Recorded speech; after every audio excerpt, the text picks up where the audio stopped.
"Get inside, the tornado is coming." She screamed it at 80 strangers wearing leather and chains. Men, the whole town feared men. Even the sheriff avoided. And she didn't flinch. Not once.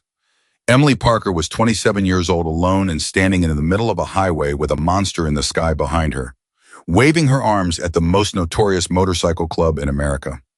Nobody in Claremore, Oklahoma would have done what she did that afternoon. But Emily wasn't thinking about reputation.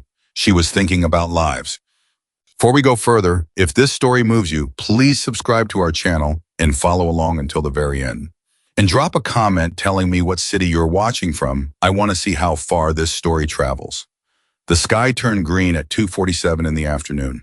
Emily Parker noticed it before anyone else did because she'd grown up in tornado country, and she knew what that color meant. It wasn't the green of grass or trees. It was the green of something wrong.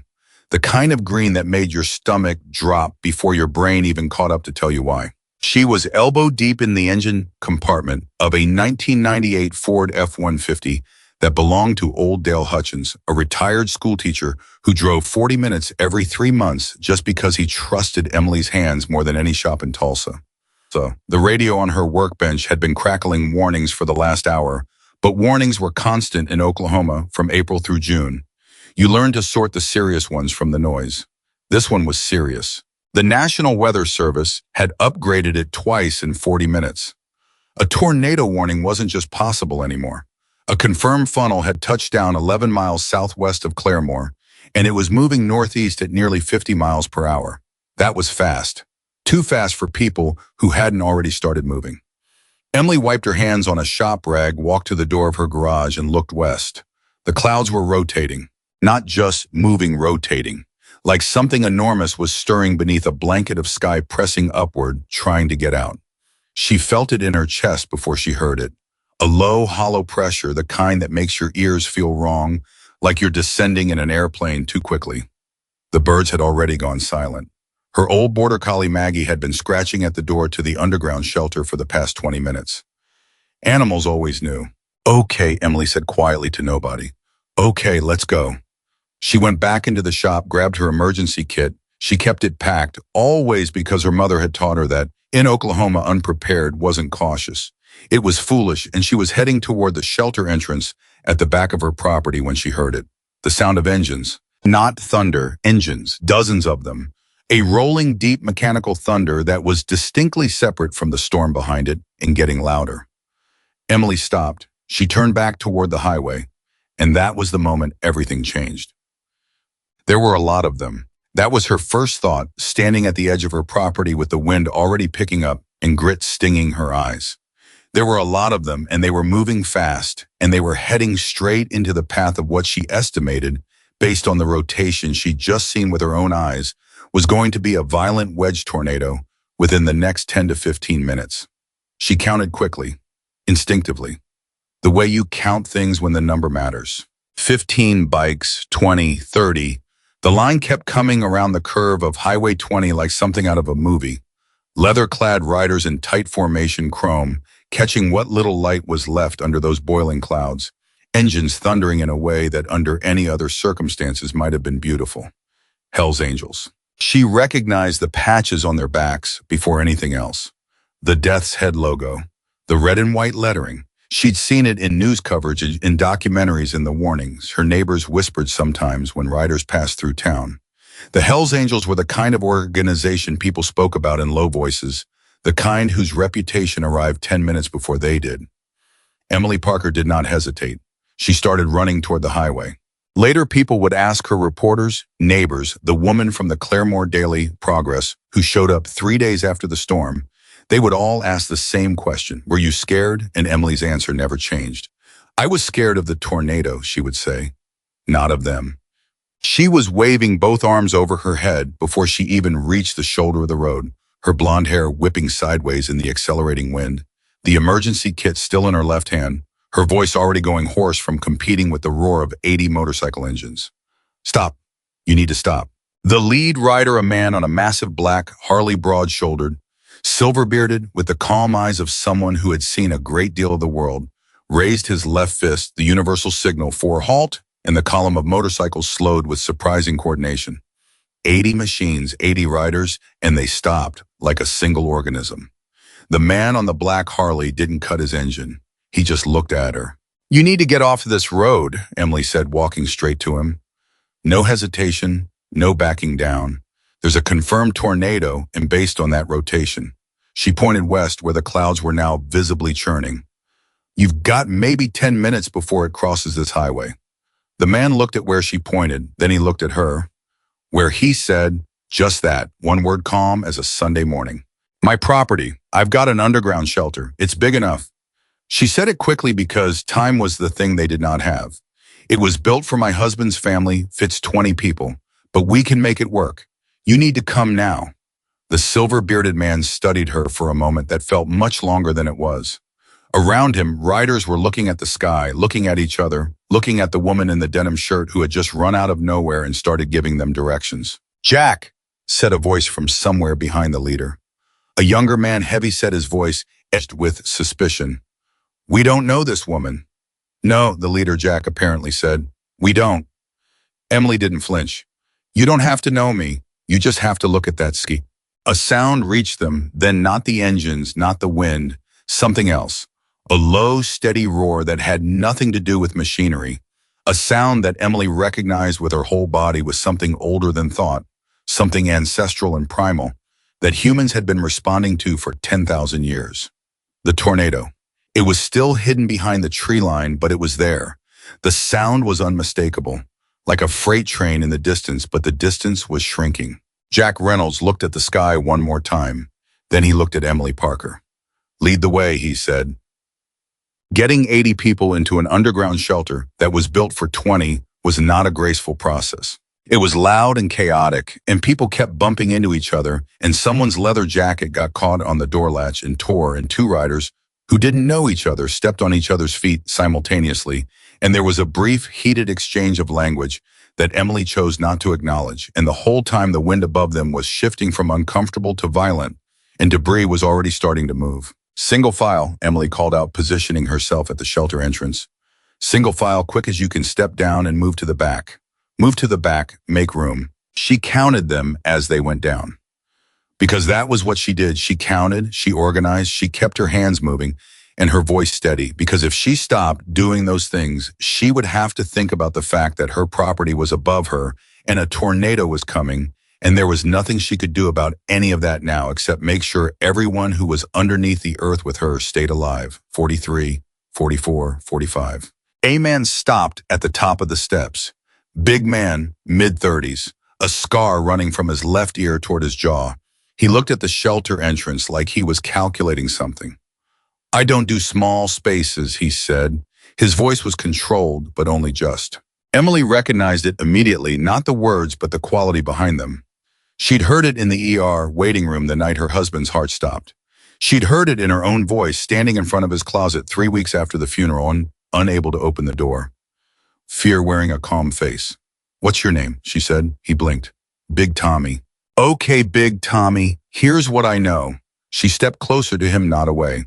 "Down there is safer than up here. You can be scared down there.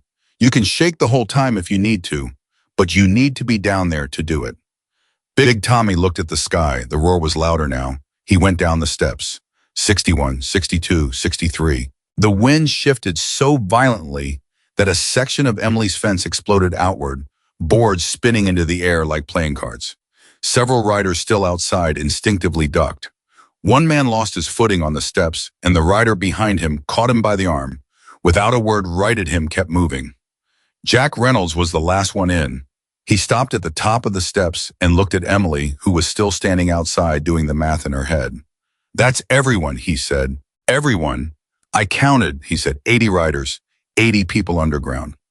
Emily nodded. She looked west one last time. The tornado was visible now, a thick gray-brown column descending from the clouds like something reaching down from another world, its base churning with debris, its rotation visible even from this distance. It was massive. It was beautiful in the terrible way that only the most violent things are beautiful, the way a wildfire is beautiful, the way a wave is beautiful just before it breaks over you. "Emily," Jack said quietly, "time to go." She went. He pulled the shelter door shut behind them, and the sound of the latch engaging was the most important sound she had ever heard in her life. The shelter was a concrete room 12 feet by 20 feet built into the earth below Emily's property back in 1987 by her late husband's grandfather, a man named Harold who had survived one tornado too many and decided that if God was going to send another one, Harold was going to be difficult to find. It was not designed to hold 80 people. What it was, Emily quickly discovered, was a room where 80 people could make themselves much smaller than they thought possible if the alternative was being above ground. Men who looked like they'd never been told to sit down by anyone found corners and wedged themselves into them. Riders who were broad enough to fill doorways sat with their knees drawn up and made themselves fit. Nobody complained about the close quarters because the thing above the close quarters was far more uncomfortable than any amount of shoulder-to-shoulder press. Emily had a battery-powered lantern in her emergency kit. She turned it on and set it in the center of the room, and in that pale yellow light, 80 pairs of eyes looked at her. She looked back at all of them. She thought, I have no idea what happens next. And then she thought, okay, neither does anyone else. So let's start with what I can do. Does anyone have injuries? She said. Her voice was steady. She had decided it would be steady, and so it was. Silence. Then a man near the back raised his hand. Caught some debris, my arm. Let me see. She moved through the crowd, which required creative navigation, and found a man in his 50s with a gash on his left forearm. Not deep enough for stitches, but bleeding enough to need attention. She opened her kit, cleaned it, applied pressure. You a nurse? He asked. I fix cars, she said. He laughed. A short, surprised laugh that broke some of the tension in the room like a pin in a balloon. A few others laughed too. The sound of it bounced off the concrete walls and did something unexpected. It made the space feel slightly less like a tomb. I'm Jack, said the silver-bearded man, settling himself against the wall near the door. Not giving orders, just saying it. I know, Emily said without looking up from the bandage she was applying. You're Jack Reynolds. You run the Oklahoma chapter. A pause. You know us, he said. I know of you. She finished the bandage, patted the man's arm gently. I don't know you. Most people who know of us don't invite us into their shelter. Emily sat back on her heels and looked at Jack Reynolds for a long moment. He was watching her with those calm eyes, not warm exactly, but patient, the way a man watches something he hasn't decided what to make of yet. Most people, she said, weren't standing next to a confirmed tornado. Above them, the world was ending. They could hear it. That was the part nobody talked about afterward. Not with Emily, not with each other, because there are some sounds that live in a part of your brain that has no language. The tornado didn't sound like a freight train, not exactly. It sounded like everything at once, like the earth itself was raising its voice, like something enormous and completely indifferent was moving through the space where your life used to be, rearranging the world according to rules you had no part in making. The concrete walls shook, not vibrated, shook. You could feel it in your teeth. The lantern swung, dust fell from the ceiling. Somewhere in the room, someone said very quietly, barely audible, Lord. Just that word. Not quite a prayer. Not quite, not a prayer. Big Tommy, the man who didn't do small spaces, was sitting with his eyes closed and his lips moving. Emily watched him for a moment and thought about going to him, and then she saw the man beside him, a lean rider with sleeve tattoos and a missing front tooth, reach over without saying anything and put a hand on Big Tommy's shoulder. And he left it there. She looked away. Some things didn't need an audience. A sound like the world tearing apart directly overhead sent everyone's conversation to zero. The roar peaked at something that bypassed hearing and became physical, became pressure, became a thing you felt in your organs rather than your ears. Emily's hands went to the floor on instinct, and she felt the ground itself vibrating beneath her palms. And then in stages, not all at once, it began to pass. The roar diminished, the shaking slowed, the pressure in the room changed, equalized. The dust from the ceiling settled. Nobody moved. Nobody said anything. Jack Reynolds was the first to speak. That's the silence, he said. After the worst of it passes, it goes quiet. His voice was completely steady, like a man reading a weather report. Emily looked at him. You've been through one before. Kansas, 2009, he said. Lost 3 bikes and a trailer, but everyone was okay. Good, she said. Good that everyone was okay, she said. That's the part that matters. Jack looked at her for a long moment. Then he said very quietly, so only she heard it, "Yeah, it is." They waited another 20 minutes. Protocol. Her mother's rule drilled into her before she was old enough to question it. After the roar passes, you wait, because sometimes they turn around. Because sometimes what feels like the end is just the pause between two catastrophes. The 20 minutes felt like an hour. People talked in low voices. Water from Emily's emergency cache got passed around. She had 8 gallons down there, enough for an extended stay, though she hadn't anticipated needing to share it with 80 people. There was a box of granola bars and a bag of hard candy that someone produced from somewhere and distributed with a kind of careful democracy that she found unexpectedly moving. She heard pieces of conversation from all directions. Third ride this year, if you count the back home, my daughter's garage in Muskogee. I've been telling him that transmission, ordinary conversation, men talking about their lives, talking about their families, their vehicles, their plans. No different from any waiting room, any diner, any long drive that had paused for circumstances. A young man, he couldn't have been more than 22, was sitting near her, his phone out looking at it even though there was no signal. Just the habit of holding something familiar in an unfamiliar place. "First ride?" Emily asked him. He looked up, startled. "Ma'am, is this your first time riding with the group? You seem..." She considered her word carefully, "newer." A small embarrassed smile on. "That obvious?" "A little." "It's my third ride," he said, "but first time anything like this happened." He glanced at the ceiling. "My mom's gonna lose her mind." "Tell her you were underground," Emily said. "Tell her you were safe." Were we safe? Emily thought about the size of that tornado, the rotation she'd seen, the angle it had been moving when she'd last looked at it, headed for the highway, headed for 80 motorcycles and 80 people with no cover and no shelter. "You were," she said. When Jack Reynolds finally decided it was time, he didn't make an announcement. He just stood up, moved to the shelter door, and looked back at the room. "I'm going to open this," he said, slowly. "If the air pressure feels wrong or if the weather looks like it's still active, we close it again and wait. Everyone stays put until I say otherwise." Nobody argued. He opened the door. Light came in gray afternoon light, the washed-out pale quality that always follows a storm. Clean air, cold and sharp, the smell of broken wood and wet earth. He stepped out, looked around, came back down 2 steps. "We're clear," he said. "But," he paused, and in that pause Emily already knew. "How bad?" she said. He looked at her directly. The way a person looks at you when they're about to say something that hurts and they want you to know they're not going to soften it. "Your garage is gone," he said. "Roof's off the main house, east fence, all of it. And the big tree on the north side is through your..." He stopped. "Emily, the shop is gone. I'm sorry." She sat very still for a moment. The shop. The place she'd rebuilt after the grief nearly swallowed her, the place where she'd learned to fix engines, because fixing engines meant your hands were moving and your mind was occupied and the silence didn't have room to grow teeth. The place where people came and she helped them and they left and the transaction was simple and clean. You gave something, you received something, the equation balanced. Gone. She pressed her palms flat against her knees. "Okay," she said. "Okay." The young rider, the one with his mom and his phone contacts, stared at her. "I'm standing here," Emily said. "Everyone in this room is standing here." She looked around at 80 faces in the pale light coming through the open door. "Everything else can be dealt with." Jack Reynolds was watching her. He didn't say anything. But something shifted in those calm, experienced eyes. Something that had been observing became something that was perhaps beginning to understand. They came out of the shelter one at a time, blinking in the gray afternoon light, and every single one of them stopped when they saw what was left of Emily Parker's property.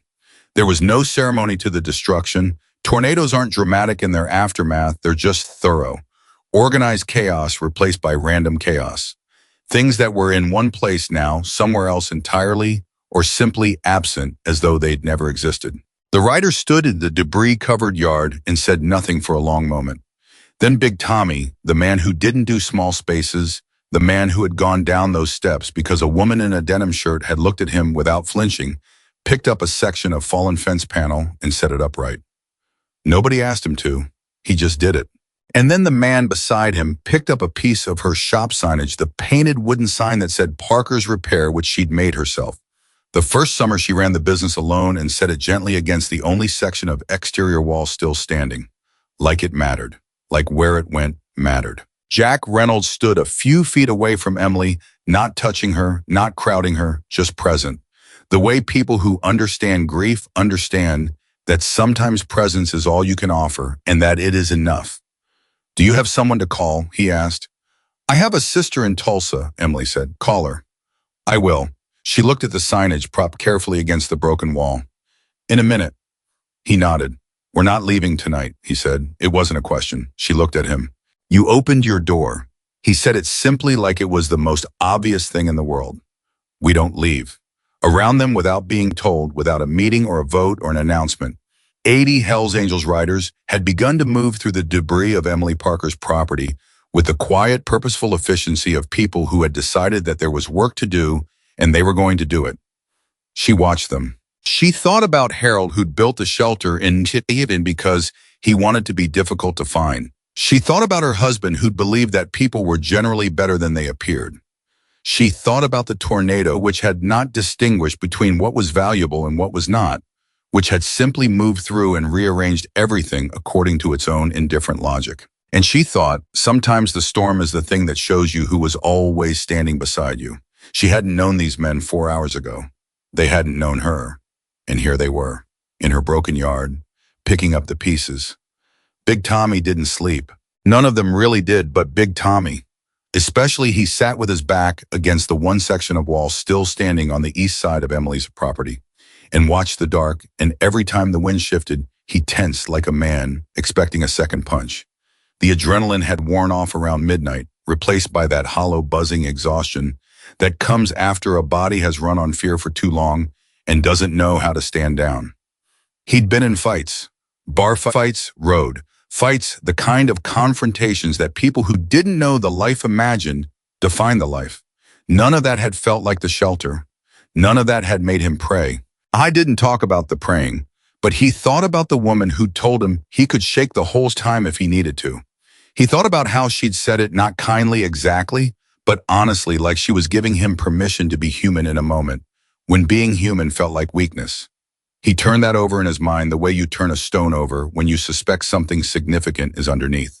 Around 3 a.m, he heard footsteps on the debris-covered ground and looked up. Emily Parker was moving through her own destroyed yard with a flashlight and a notepad, stepping carefully over broken wood and scattered tools, stopping to look at things, writing things down. Big Tommy watched her for a moment. Then he said, "Can't sleep either." She stopped, looked at him. "I'm taking inventory," she said, "in the dark. It doesn't get darker by waiting for morning." I didn't have an answer for that. She was already moving again, flashlight beams swinging slowly across the yard. He watched her stop at the concrete foundation where the garage had been just a slab. Now everything above it gone, and she stood there a long time. Long enough that he thought she might be crying. But when she turned the flashlight and he caught her face, she wasn't. She was writing something on the notepad. She was making a list. He felt something shift in his chest, not admiration exactly, something more complicated, something that felt like shame sitting right next to wonder, the way you sometimes see a person do a small ordinary thing, and you understand suddenly that you have been measuring people by the wrong instruments. He got up off the ground without quite deciding to walk over and stood next to her at the edge of the slab. "What are you writing?" he said. She held up the notepad without turning. He couldn't read it in the dark, but she said, "Equipment will need, what's salvageable, what isn't, what has to come first. You're rebuilding tonight. I'm planning tonight," she said, "so I'm not standing still tomorrow." Big Tommy was quiet for a moment. Then he said, "You know you don't have to do this alone." She looked at him then, and something in her expression, not surprise, but something close to it like a door she'd kept shut so long she'd forgotten what was on the other side, opened just slightly. "People say that," she said. "I mean it," he said, and he did. He wasn't sure when that had happened, wasn't sure at what point in the last 12 hours Emily Parker had gone from a stranger who'd waved him into a hole in the ground to someone he felt a fundamental obligation toward, but it had happened and it was real, and Big Tommy had been around enough of the world to know the difference. She looked at him for another moment, then she turned back to her notepad and said, I know you do. It wasn't agreement, but it wasn't rejection either. It was something Emily Parker didn't give out easily. It was the door opening just slightly more. By 4 in the morning, 6 more riders were awake. By 5:14. By the time gray light was beginning to separate the sky from the tree line, nearly half of the 80 were up, and they hadn't needed anyone to organize them.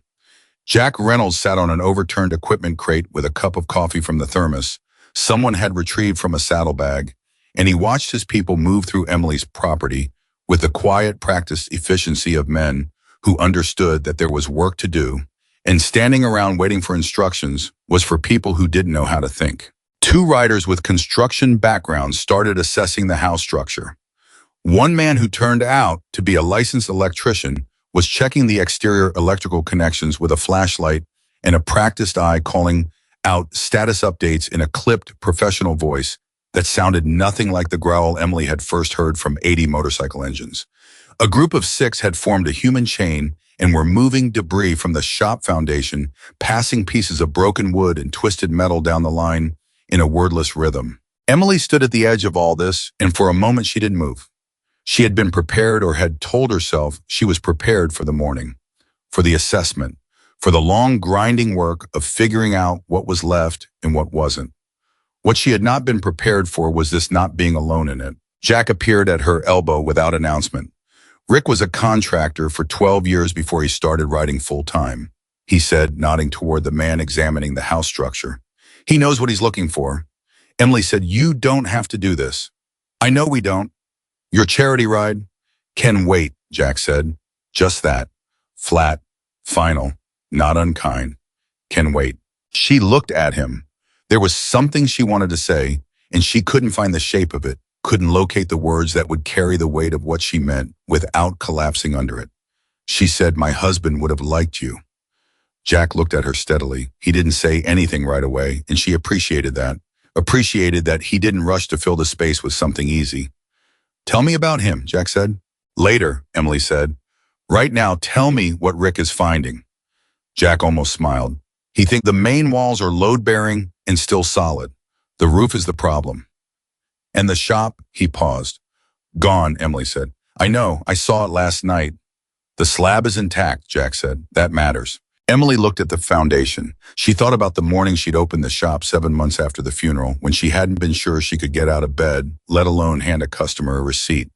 She thought about the first time she'd fixed an engine alone and it had turned over clean, and she'd stood in the middle of the shop and cried not from sadness, but from the specific, powerful relief of discovering that your hands still work, even when your heart doesn't. "Yeah," she said, "that matters." Then they heard the car. It came up the gravel drive fast, too fast for the debris scattered across it, and it was a county vehicle, official markings on the side, and the man who got out was wearing a pressed shirt despite the hour and the circumstances, which told Emily everything she needed to know about what kind of visit this was going to be. His name was Dale Pruitt. He was the county property assessor technically, but he was also the cousin of Claremore City Councilman, and he had the specific kind of authority that comes from knowing people rather than earning anything. He was 53 years old, had lived in this county his whole life, and had opinions about everything in it. He stopped when he saw the Hells Angels. He stopped in a way that was almost physical, like he'd walked into a wall he hadn't seen. His eyes moved across the yard, counting, calculating, and when they landed on Emily, his expression was already fully formed. She recognized it. She'd seen it in the hardware store when people whispered to their wives when a biker passed through. She'd seen it at the diner the one time a group of riders had stopped in for breakfast, and half the tables had gone quiet in a way that was supposed to be subtle but wasn't. "Miss Parker," he said, his voice careful, controlled. "I came to check on you after the storm. I didn't realize you had..." He gestured vaguely at the assembled riders. "Company." "They're helping me clean up," Emily said. "Guillaume." "Uh-huh." He said it the way people say uh-huh when they mean something else entirely. "Can I speak to you privately about what?" A pause. "About your situation." "My situation," Emily said, "is that I'm missing a roof and a shop. I'm dealing with it." "With them."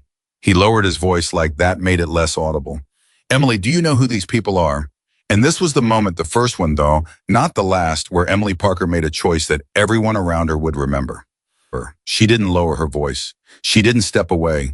She stood exactly where she was in full view of 80 riders and one county official, and she said they're people who stayed when they could have left. That's who they are. Dale Pruitt's mouth opened, closed. Behind Emily, though, she didn't look. She heard the subtle shift in the yard, the sound of work pausing, of attention, turning, of 80 people listening to what would happen next. There are liability concerns, Pruitt said, switching tracks with the practiced ease of a man who'd been turned down before and had contingency arguments ready. If something happens on your property, then it happens on my property, Emily said, which is damaged, which they are fixing. Is there anything else? Another pause.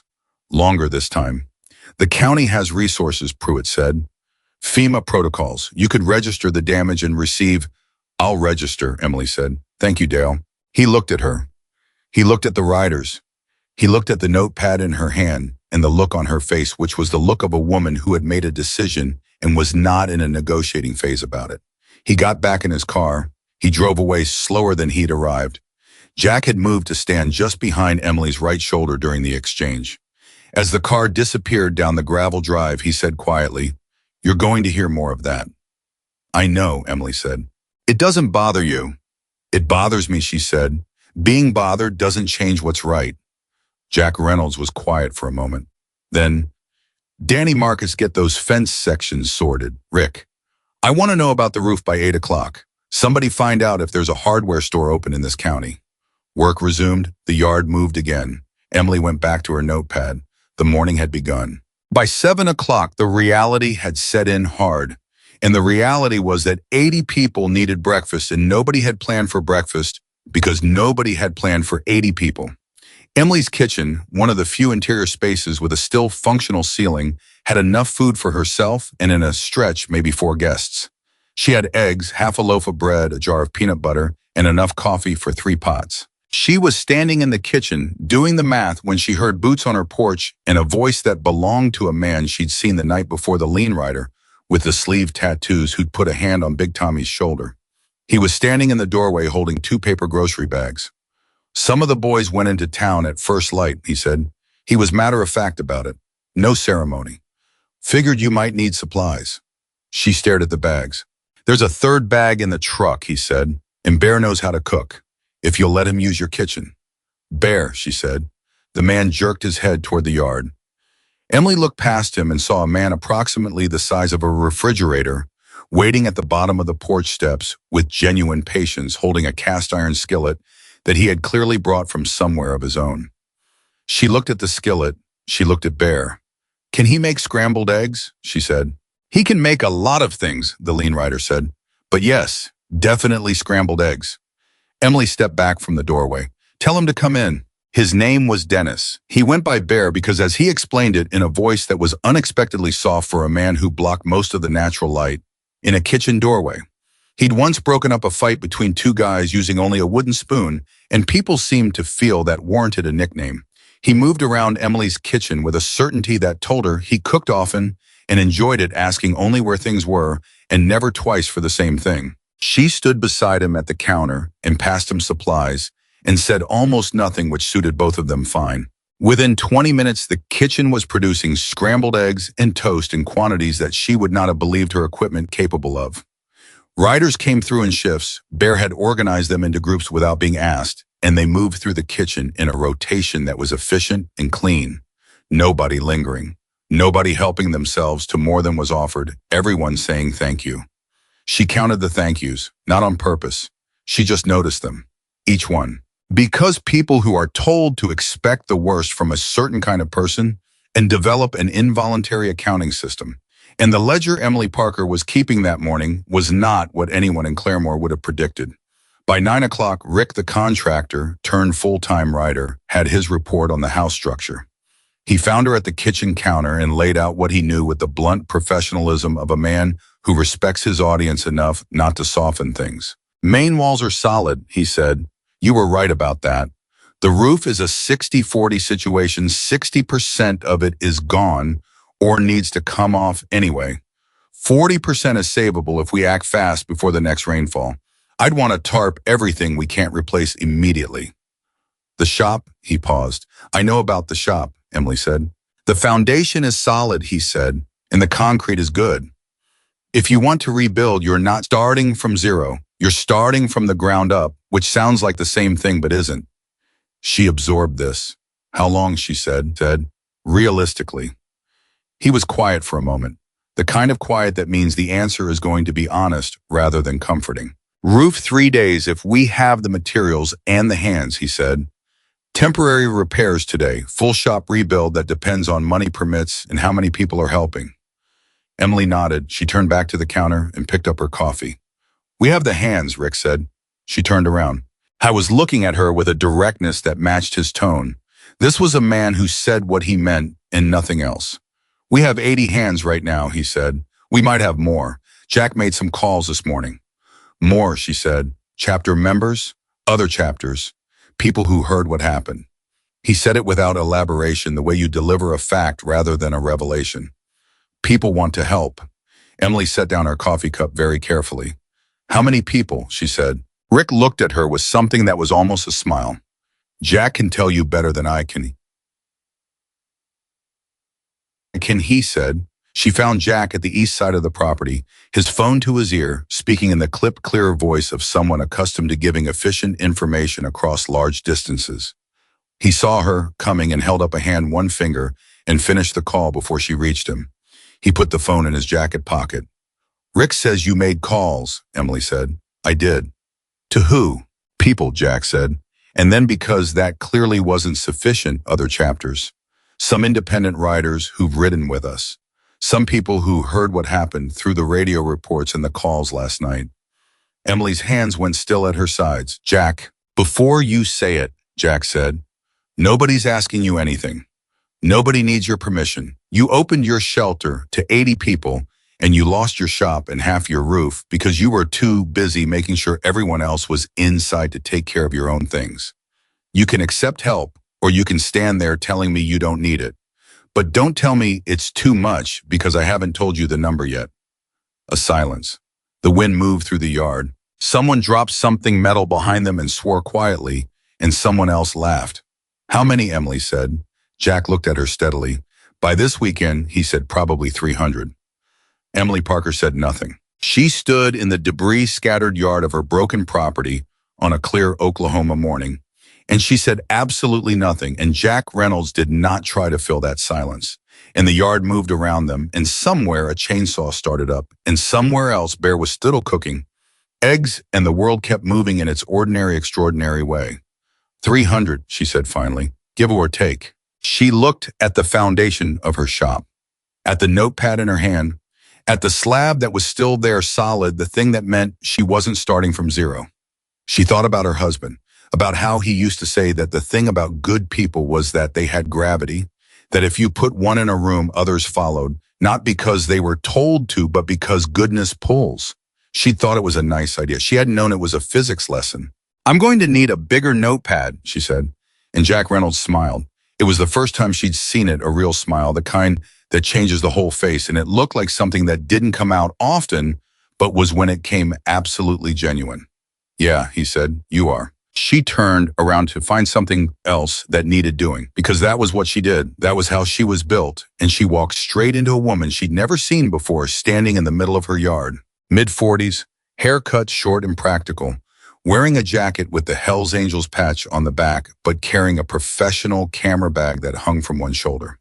She was looking at Emily with the kind of frank, evaluating gaze of someone who photographs things for a living and has therefore become very good at reading what's real. Who are you? Emily said. Sandra Cole, the woman said. I'm a freelance photographer. I've ridden with this chapter 4 years. Jack didn't tell you I was coming. Emily looked over her shoulder at Jack, who had suddenly found something to look at in the opposite direction. No, Emily said. He does that, Sandra said. She held up the camera. Is this all right? What's happening here, what you did, what they're doing? I think people should see it. Emily was quiet. I won't put anything out without your say, Sandra said. But I think this is important. I think this matters beyond this yard. Emily thought about Dale Pruitt and his press shirt and his She thought about the way the tornado had not distinguished between what was valuable and what wasn't. She thought about 300 motorcycles and a woman she'd never met standing in her yard, asking if she could document the truth. Take your pictures, Emily said. Sandra raised the camera. And the story, without anyone quite planning it, began to be told. The afternoon brought heat and noise and a growing sense of momentum, the kind that builds when many people are working toward one clear thing and can feel it taking shape. The east fence was up by 2 o'clock. The temporary tarps were on the most vulnerable sections of the house roof by 3:30, pulled tight and staked by a team that moved with the precision of people who'd done this before because 2 of them had for a living and 3 more had done it after other disasters in other towns for strangers, because that was the kind of people they turned out to be when the moment required it. Emily worked alongside them.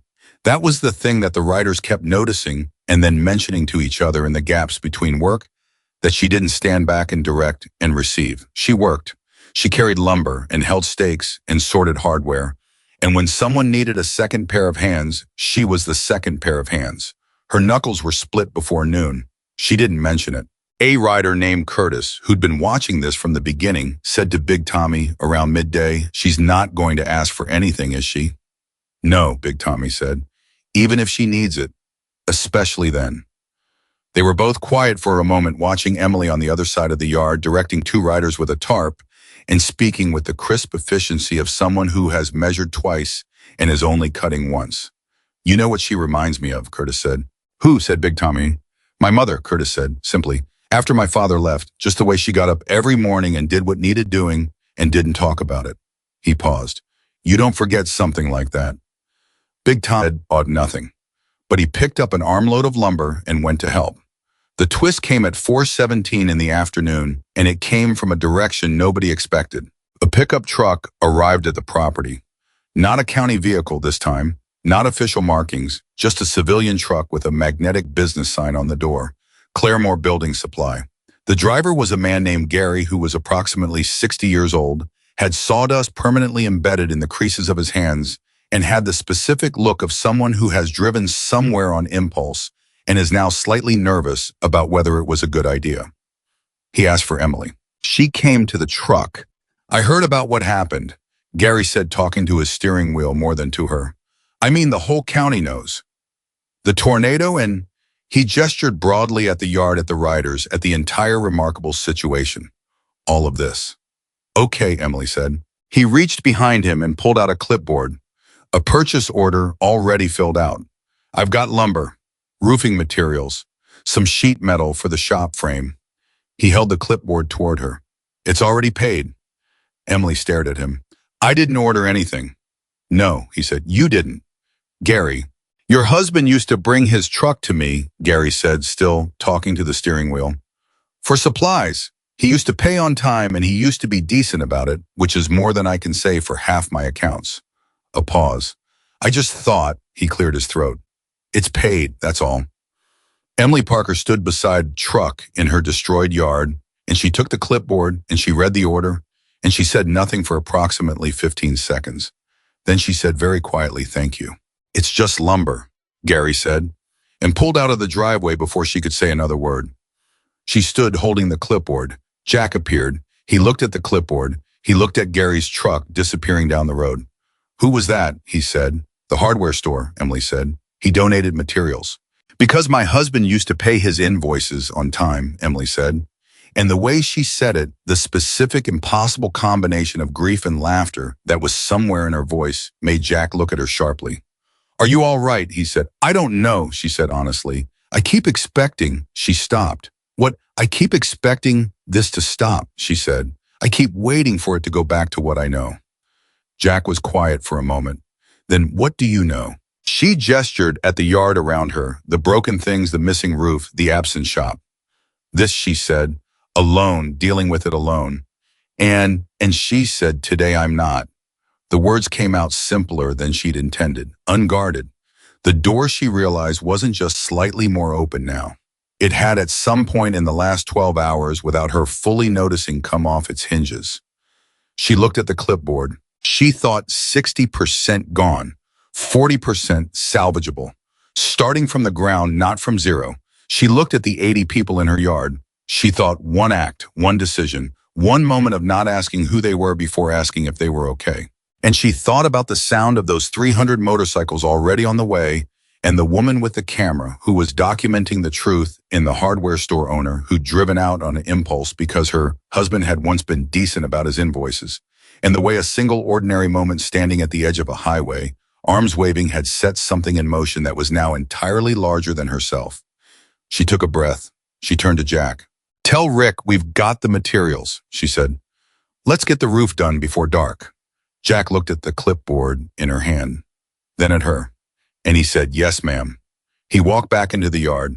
His voice carried efficient and clear. "Rick, materials incoming. Let's talk the roof." And 80 people in Emily Parker's yard turned toward the work like they'd been waiting for exactly this. Like what they'd needed was not a direction or a leader, but a purpose, and now they had one. Emily Parker stood in the middle of all of it and allowed herself just for a moment to feel something she hadn't felt in a very long time. Not alone. She let herself feel it. Then she put the clipboard under her arm and went back to work. The roof was done by dark. Not finished, not the way Rick would have finished it given another 3 days in proper conditions, but sealed. Tarped where it needed tarping, patched where patching would hold, secured against whatever the Oklahoma sky decided to send next. When Rick came down from the last ladder at 7:52 in the evening and said, "That's as good as it gets tonight," there was a sound that moved through the assembled riders like a current, not cheering, exactly more like a collective exhale. The sound of 80 people letting go of something they'd been holding all day. Emily stood at the base of the ladder and looked up. She said nothing for a long moment.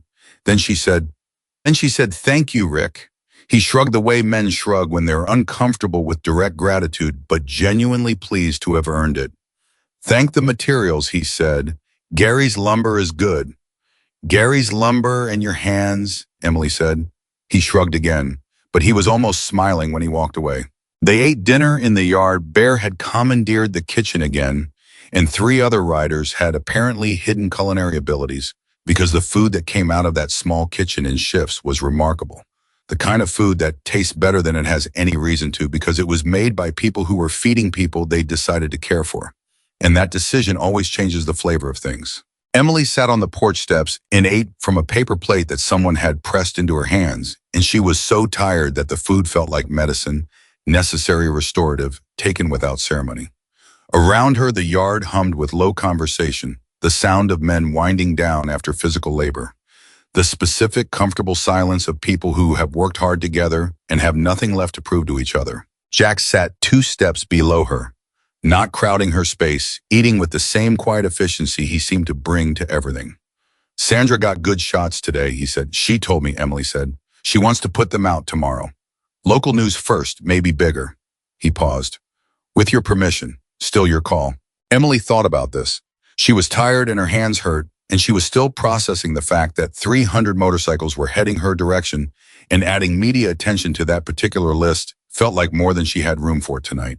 But then she thought about Dale Pruitt and his pressed shirt and the way he'd said them with that careful, controlled distaste, like the word itself was something he didn't want in his mouth. "Let her put them out," Emily said. Jack nodded. They ate in silence for a while. The yard settled. Stars appeared the way they always appear in Oklahoma after a storm aggressively clear, like the sky is compensating. "You said today that you keep expecting to be alone in things," Jack said eventually. Emily looked at her plate. "I said that. How long has it been?" She knew he meant her husband. She didn't ask for clarification. 4 years in November," she said. "Heart attack. Nobody saw it coming. He was 31 years old." The yard noise continued around them, normal, ongoing, and different. Life does that, keeps its ordinary volume regardless. "We lost a member 2 years ago," Jack said. 44, same thing. On a ride, just, he made a short, contained gesture with one hand. "Gone." "I'm sorry," Emily said. "His wife still comes to chapter events," Jack said. "She says it helps, being around people who knew him." Emily was quiet. "This morning," Jack said, "when you were taking inventory in the dark, writing your list." "What about it?" "Big Tommy told me." He turned to look at her over his shoulder. He said it was the most determined thing he had ever seen, and Big Tommy has seen some things. Emily looked into the yard where Big Tommy was currently engaged in what appeared to be a serious arm wrestling contest with a much smaller rider who was impressively not losing. "I didn't feel determined," she said. I felt like if I stopped moving, I would fall apart. That's what determined feels like, Jack said, from the inside. Emily looked at him. He turned back to his food. She thought this man has been managing grief for a long time. He knows its topography the way you know the back roads near your home. She thought I am not the only one who has been pretending that forward motion and falling apart are opposites. She didn't say any of that. She said, "More coffee, please," Jack said. And that was the night, unremarkable on its surface and underneath something she would carry for a very long time. The morning of the second day started with a phone call that changed everything. Emily was in the kitchen at 6 a.m. alone, for the first time since the tornado. The riders still sleeping in their tents and in their trucks, the yard quiet in the pre-dawn way that feels borrowed. Like the quiet knows it's temporary and is spending itself carefully. She had coffee and her notepad and the beginnings of a plan that was starting to feel possible rather than theoretical, which was progress. Her phone rang. The number on the screen was the Claremore County Administrative Office. She answered it. The voice on the other end was not Dale Pruitt. It was a woman named Helen Marsh, who was the county administrator's personal assistant and who delivered information in the clip-neutral tone of someone whose job required processing difficult things without visibly reacting to them. Ms. Parker, Helen said, "I'm calling regarding your property at 44 Wevenstein, Highway 20. We've received several complaints from neighboring residents and local businesses regarding the gathering on your property. I want to make you aware that the county is reviewing whether the current activity constitutes a commercial gathering or organized event, which would require permits and liability coverage." Emily set down her coffee cup very carefully. "Several complaints," she said. "Yes, ma'am." "From who?" "I'm not at liberty to." "From who?" Helen, not angry, precise. The way Emily Parker was precise when something mattered. A brief pause. "I'm not authorized to share the names of the complainants." "Is there a problem with what's happening on my property?" Emily said. "Has anyone been hurt? Has there been any disturbance? Any noise complaint? Any?" The nature of the complaints relates primarily to the character of the individuals present on the property and the concern that their presence may. "Their character," Emily repeated. Silence on the line. "Helen," Emily said, "these people rebuilt my fence yesterday and put a roof over my house. Is that a county concern?" Another pause. Longer. "Miss Parker, I'm simply required to inform you." "Inform me of what specific ordinance is being violated," Emily said.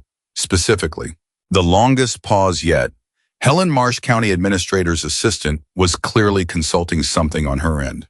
Or pretending to. The sound of papers shuffling or the sound of the performance of papers shuffling. "At this time," Helen said carefully, "the county is in a review phase and no specific violation has been cited. So I haven't violated anything. At this time." "Thank you, Helen," Emily said, and hung up.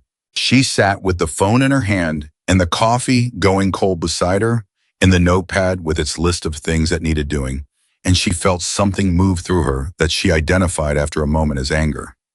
Not the hot reactive kind, the cold clarifying kind, the kind that makes you very still and very focused and very certain about exactly where you stand. She put the phone face down on the counter. She picked up her coffee.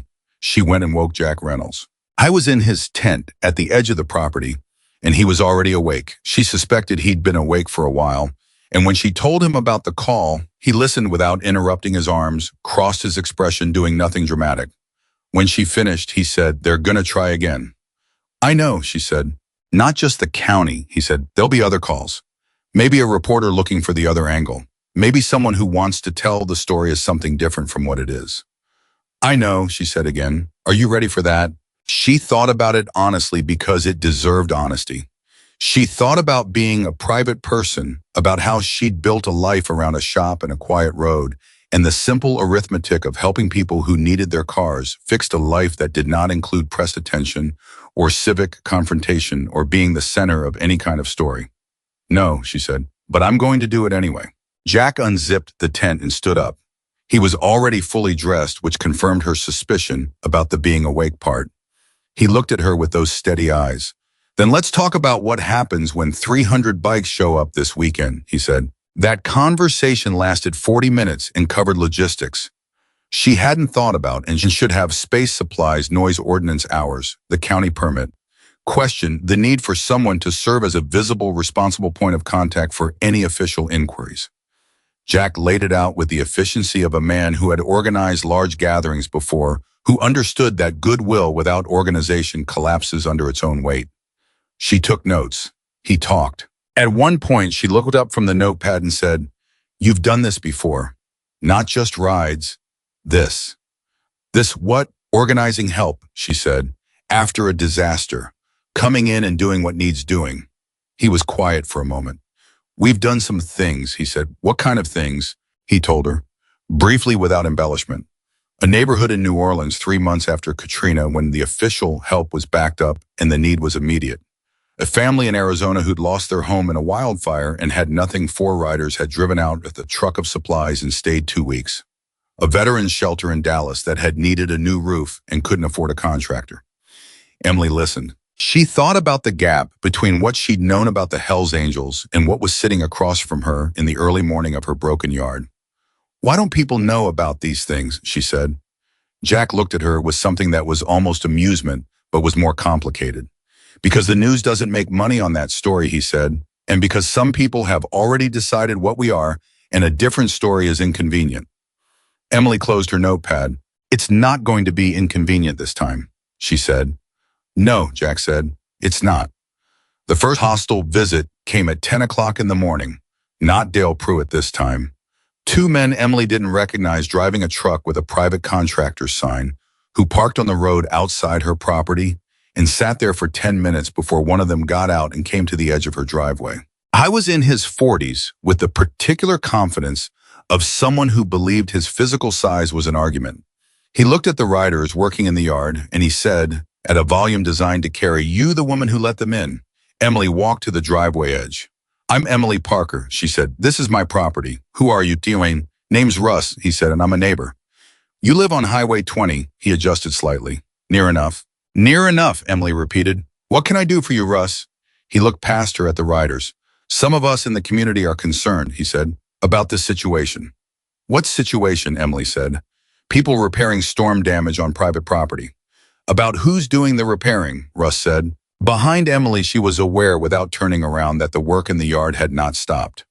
Nobody had come to crowd the driveway entrance. Nobody had moved aggressively. Jack had clearly briefed his people, or his people already knew, or both, because the work continued. Measured and steady, as though the man at the edge of the driveway was a minor weather event, and they were accustomed to those. "These people stayed when they could have left," Emily said. "They're rebuilding what the storm took. If you have a specific concern about a specific action that's happened on this property, I'd like to hear it. Otherwise, you don't know these people," Russ said. His voice had shifted, less controlled now, more of what was underneath coming through. "You think you do, but you don't. You're letting them." "Russ," Emily's voice was even. "I know that 2 of these men are veterans. I know one of them is an electrician who checked my wiring for free yesterday. I know another one cooked breakfast for 80 people this morning because he knew we'd need to eat. I know the man who organized all of this has spent the last 2 days making sure my property is livable again." She paused. "What exactly do you know about them?" Russ opened his mouth. He closed it. He looked at the yard. He looked at the men working. He looked at Emily Parker, who was standing in her driveway with her split knuckles and her notepad and her absolute unmoving stillness. He got back in his truck. He left. Emily stood at the edge of the driveway for a moment after he drove away, and then she turned around and walked back into her yard. And she had gone about 6 steps before she realized that the work in the yard had gotten briefly quieter while she was at the driveway, and was now, as she returned, getting louder again. They had been listening, all of them. She stopped walking, and she looked around at 80 riders going back to full speed on her property, and she felt something press against her sternum. From the inside, not pain, but weight. The good kind of weight.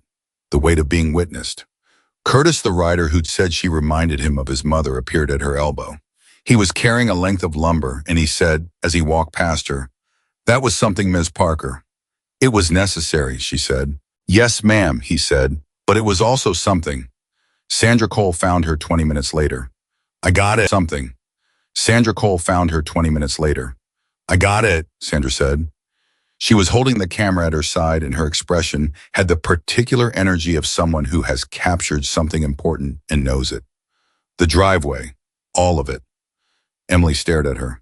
I was on the east side, Sandra said. You didn't see me. I wasn't trying to hide, She paused. Emily, what you just did, the way you handled that, people need to see that. That was a private conversation, Emily said. On your property, in your driveway, in front of 80 witnesses. Sandra said it gently but directly. I'll let you decide. Like I said, your call every time. Emily looked at the camera. She thought about Dale Pruitt, about Helen Marsh and the County Review, about Russ and his truck and his near enough.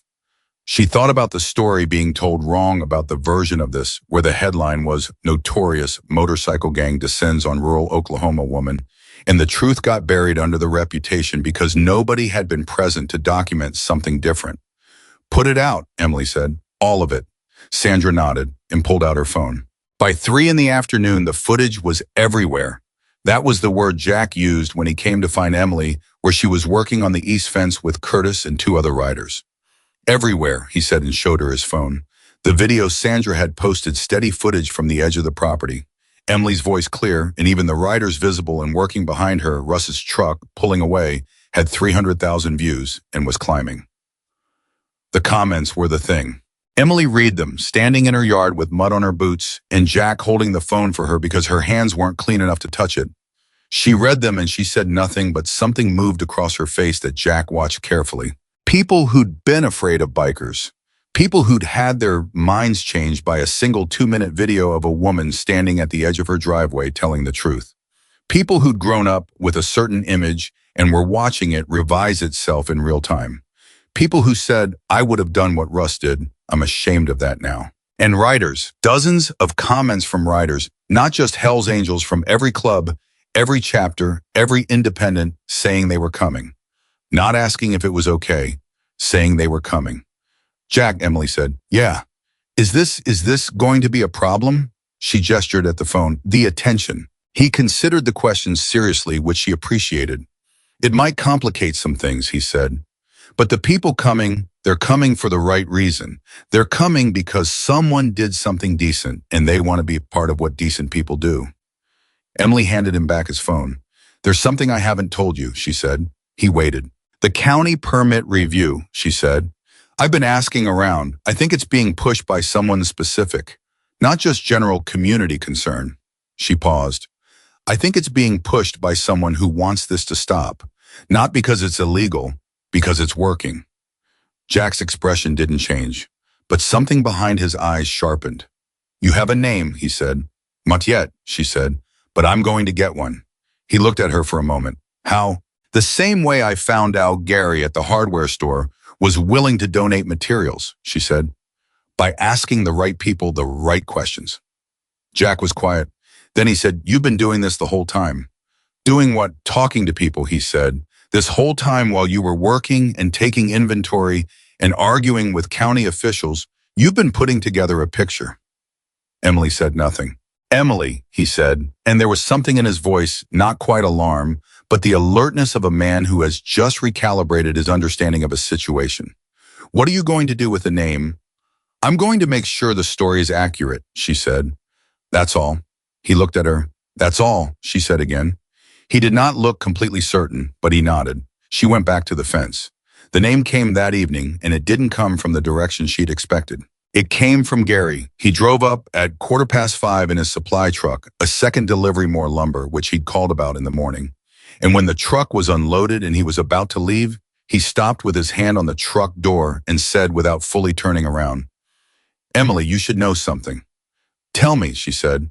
I was quiet for a moment, looking at the cab of his truck like he was having a conversation with it. There's a piece of property, he said, on the east side of yours, about 22 acres. It's been for sale privately for 8 months, he paused. Man who wants it has been watching this area for a while. Commercial development. He's been wanting you gone for about 6 of those 8 months. Emily was very still. Gone, she said.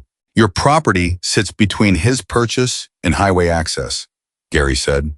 Without your land or without a working business on it, the development doesn't have the right angle for entry.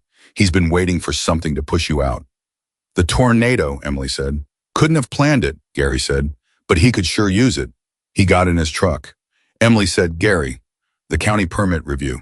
I don't know anything about that, Gary said, starting the engine. I just know what I hear at the supply counter, and I hear a lot. He pulled forward, then stopped, rolled down the window.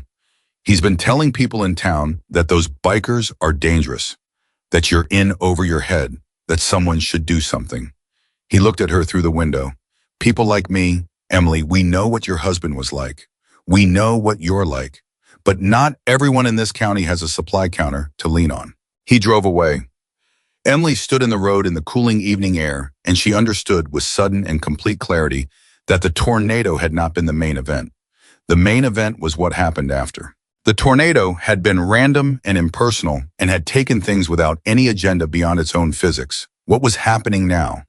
The county review, the complaint calls the man at the driveway, the narrative being built in certain corners of the community that was deliberate, that had a name behind it and a motive underneath it, and it was dressed up as community concern, but was at its foundation about a parcel of land and a woman who was in the way. She walked back into the yard. Jack was at the far end on the phone again, his back to her. Sandra was reviewing footage on her camera screen. Big Tommy and Curtis were finishing the last section of the east fence, laughing at something that had happened between them that she hadn't been there to witness. She looked at her yard, her property. The slab of the shop that was still there solid, the thing that meant she wasn't starting from zero. The fence that had been rebuilt. The house with its roof sealed against the rain, all of it still hers. She thought about the man who wanted the land. She thought about how he'd been waiting 6 months for the right moment and how the tornado had given it to him, and how what he hadn't planned for, what nobody could have planned for, was that the moment he chose to push 80 people were underground in Emily Parker's shelter. And those 80 people had stayed, and 300 more were coming. You can push someone who is standing alone. You cannot push someone who is standing in front of 300 Harley motorcycles. She found Jack off his call 10 minutes later. She told him about Gary, about the land, about the development scheme, and the 6 months of quiet pressure that had been building before the tornado gave it a specific target. Jack listened. When she finished, he said nothing for 10 full seconds. Then you know what this means. It means the county review isn't going to stop, Emily said.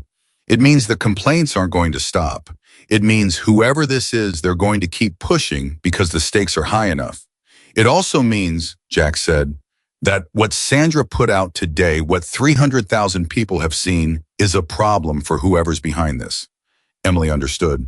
Because the story is already out, she said. Because the story, Jack said, is already much bigger than a county permit review. They stood facing each other in the failing light of the second evening, and they understood the same things simultaneously, the way two people understand something at the same moment when they've been moving toward the same conclusion from different directions.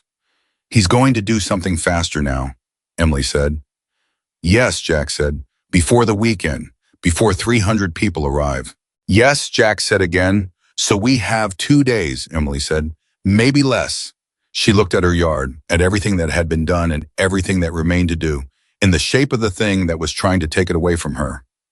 She picked up her notepad. Then we work faster, she said, and the second night began. The call came at 11:47, and Emily was still awake because she had known with the particular certainty that comes from understanding someone's pattern that something was coming before the weekend. The number on the screen was the county administrative office at 11:47 in the evening. She answered it. It was not Helen Marsh this time. The voice was male, older, and wore authority the way some men wear expensive suits, as though the wearing itself were the point. Ms. Parker, the voice said, I'm calling to inform you that the county has completed its review of your property's current activity status. Based on the volume of individuals, the use of county roads for staging, and several documented safety concerns, we are issuing a cease activity notice effective tomorrow morning at 9 a.m. Any gathering of more than 20 individuals on your property will be considered an unlicensed commercial event and will be subject to citation and removal. Emily heard every word. She sat with every word. She said, What's your name? I'm Deputy Administrator Garrett Cole, and I want to assure you that this is Mr. Cole, Emily said. Can I ask you a question? A pause. Of course. How many complaints did you receive? I'm not at liberty. How many? She said. And the evenness of her voice in that moment was remarkable. Even she was somewhat surprised by it, by how far down she'd located the place where she was keeping her anger, how well she'd learned to keep it there while still using it.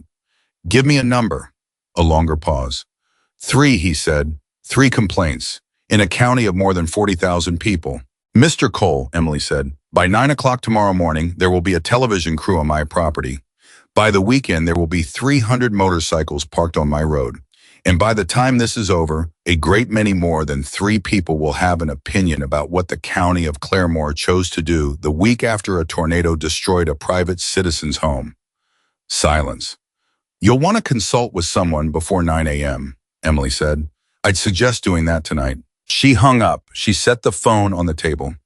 She looked at the ceiling that was still above her, the ceiling that was there because of 80 people who had chosen to stay, and she breathed. Then she texted Jack. One line. They're moving tomorrow morning, 9 a.m. His reply came in under 30 seconds. I know. Sandra already called the news station. Be ready. Emily Parker put the phone down and sat in the quiet kitchen of her damaged house and understood that the storm, the real one, the one that mattered, had not passed yet. It was just getting organized. Emily didn't sleep after the phone call. She sat at the kitchen table with her notepad and her cold coffee, and she did what she always did when something was too large to hold. All at once, she broke it into pieces small enough to carry. She wrote down what she knew, what she didn't know, what needed to happen before 9 in the morning, and what needed to happen after. She wrote Gary's name and drew a line to the land parcel, and drew another line to Deputy Administrator Garrett Cole, and another line to the 3 complaints from a county of 40,000 people, and she looked at what she'd drawn and understood that the shape of it was not complicated. It was just ugly. Someone with money wanted her land. Someone with money had enough reach into the county administrative office to make 3 complaints become a cease activity notice delivered at midnight. And that same someone had spent 6 months building the conditions for this moment, planting the seeds of concern, cultivating the particular community anxiety that would bloom when the time came into official pressure with official language and official authority behind it. It was not complicated, but it had teeth. She was still at the table when the kitchen light changed that subtle shift from artificial to pre-dawn gray that tells your body the night is ending, whether your mind is ready or not. She heard boots on the porch. One had knocked. Jack came in without waiting for an answer, which told her he'd been awake all night too. He was carrying 2 cups of gas station coffee, and he set one in front of her without comment. Sandra made calls until 2 in the morning, he said, pulling out the chair across from her. Channel 8 out of Tulsa has a crew driving down now. They'll be here by 7. Before the 9 o'clock deadline, Emily said. That's the point. She looked at her notepad, at the lines she'd drawn. Jack, whoever is behind this, I think they expected me to fold. I think the midnight call was designed to feel like the last word. It usually is, Jack said, for most people. I'm not most people. He looked at her over his coffee.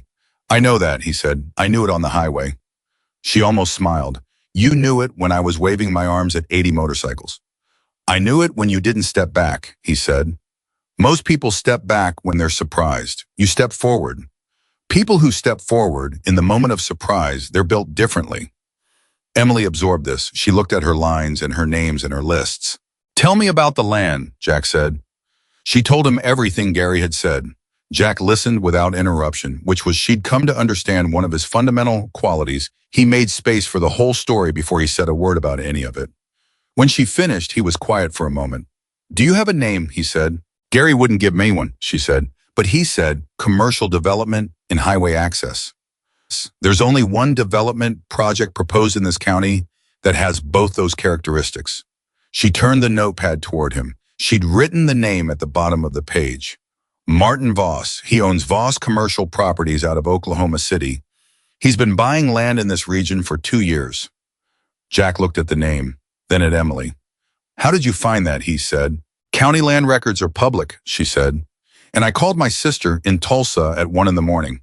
She's a paralegal. Jack stared at her. You called your sister at 1 in the morning to run a land records search, he said. She didn't mind, Emily said. She's been worried about me. It gave her something useful to do. He shook his head slowly, not in disbelief, in the specific amazement of a man who keeps revising his expectations of someone and keeps being outpaced. Martin Voss, he said. Martin Voss, Emily said. Does Sandra know this name?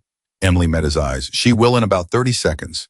Jack pulled out his phone. The news crew from Channel 8 arrived at 6:52 in the morning, which was 8 minutes ahead of schedule, and suggested they'd driven faster than they should have, which suggested the producer had understood what kind of story this was.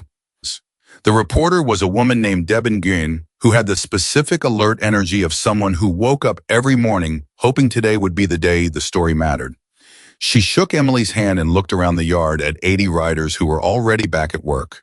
Rick and his crew pushing hard on the shop foundation, framing Bear in the kitchen, Big Tommy and Curtis finishing the last of the exterior repairs, and she turned back to Emily with an expression that had moved past professional and into something more personal.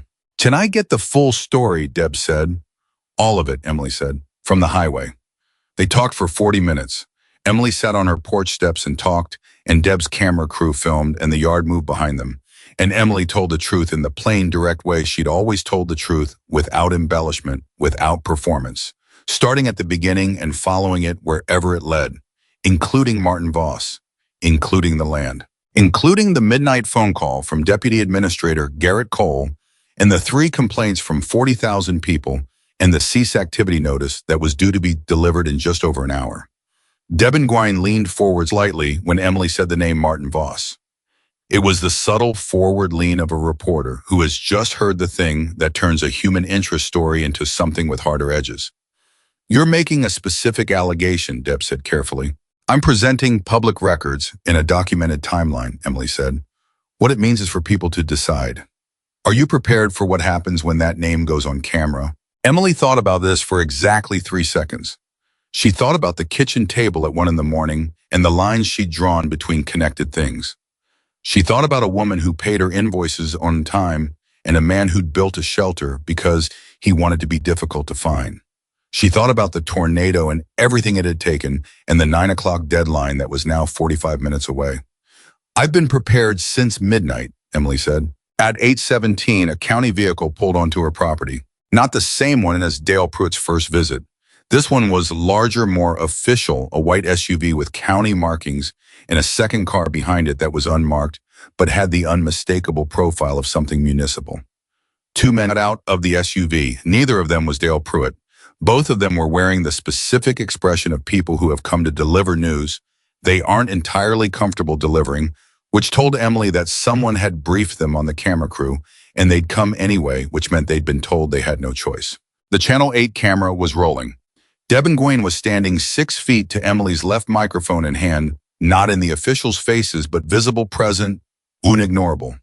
The first man introduced himself as Todd Rankin from the county administrator's office. He had the cease activity notice in his hand printed on official letterhead, which Emily could read from where she stood. "Ms. Parker," Todd Rankin said, "I want to be clear that this notice is procedural in nature." "Is it enforceable?" Emily said. He blinked. "I'm sorry. Is the notice enforceable as written?" she said. "My understanding of County Ordinance 14C is that a cease activity notice for residential property requires documented evidence of at least one of 3 specific conditions: commercial transaction, public safety risk, or zoning violation. I'd like to know which condition the county is citing." Todd Rankin looked at the notice in his hand. He looked at the camera. He looked at Emily Parker. Behind her, the work in the yard had not stopped. Rick's crew was framing the shop. Bear was in the kitchen. 80 people were present and working, and none of them were doing anything but rebuilding a storm-damaged home, which was by any reasonable interpretation not a commercial transaction, not a public safety risk, and certainly not a zoning violation. "The county's position," Rankin began. "Todd," Emily said, "in the use of his first name, not aggressive, just precise the use of it that says I am speaking to you as a person, not a title, made him stop. I'm going to ask you something directly. Has Martin Voss or Voss Commercial Properties made any contact with the county administrator's office in the last 6 months regarding this property or the properties adjacent to it?" The silence that followed was extraordinary. Not because Rankin answered, because he didn't answer, because the specific quality of his not answering was itself an answer, as a kind that exists in the space between a question and the moment a prepared official response fails to arrive on schedule. The camera caught it. Deb Nguyen, to her credit, said nothing. She just let the silence sit there, visible on the record. Todd Rankin said, I'm not able to comment on. That's fine, Emily said. You don't have to. She held out her hand. I'll take the notice. He gave it to her. She looked at it. She said, I'll have my response to the county administrator's office by end of business today. Is there anything else? There was not. The county SUV left. Deb Nguyen turned to Emily with the expression of a woman who has just witnessed something she will be thinking about for a long time. That was remarkable, Deb said. It was necessary, Emily said. And then because she could feel it this time, the same thing Curtis had said 2 days ago. But yeah, it was also something. The Channel 8 story went live at noon. 4 minutes of footage, Emily on her porch steps, the yard behind her, moving with 80 riders. The confrontation at the driveway edge, the official visit with its remarkable silence, and Sandra's original video woven in between. The name Martin Voss appeared at the 2-minute 30 mark, spoken in Emily's voice, clear and even over footage of public land records that Sandra had converted to camera-friendly format at some point in the previous night's sleepless hours. By 1:30 in the afternoon, it had been shared 40,000 times. By 2:15, Martin Voss Commercial Properties had a statement from a public relations firm on their website saying the company had no involvement in any county administrative proceedings related to private residential properties in Claremore. By 2:30, that statement had been screenshotted and posted alongside the public land records in the documented timeline, and the comparison was not flattering. Jack showed Emily the statement on his phone. She read it once. She handed the phone back. He panicked, she said. Yes, Jack said. People panic when the story gets too large to control. Yes, Jack said again. She thought about what that meant. She thought about 300 motorcycles arriving in 2 days in a 4-minute news story that was accelerating past what anyone had planned for. She thought about Martin Voss in his Oklahoma City office, reading his PR firm's statement, and understanding for the first time that the thing he'd set in motion had turned around. Jack, she said, yeah, he's not going to stop, she said. The statement is panic, but panic doesn't mean retreat. It means he's going to try something else. Jack was quiet. What's left to him, she said, not rhetorically. She was actually working through it. County pressure is compromised. Public opinion is moving the wrong direction for him. The news is already running. What does he have left? Jack looked at her for a moment.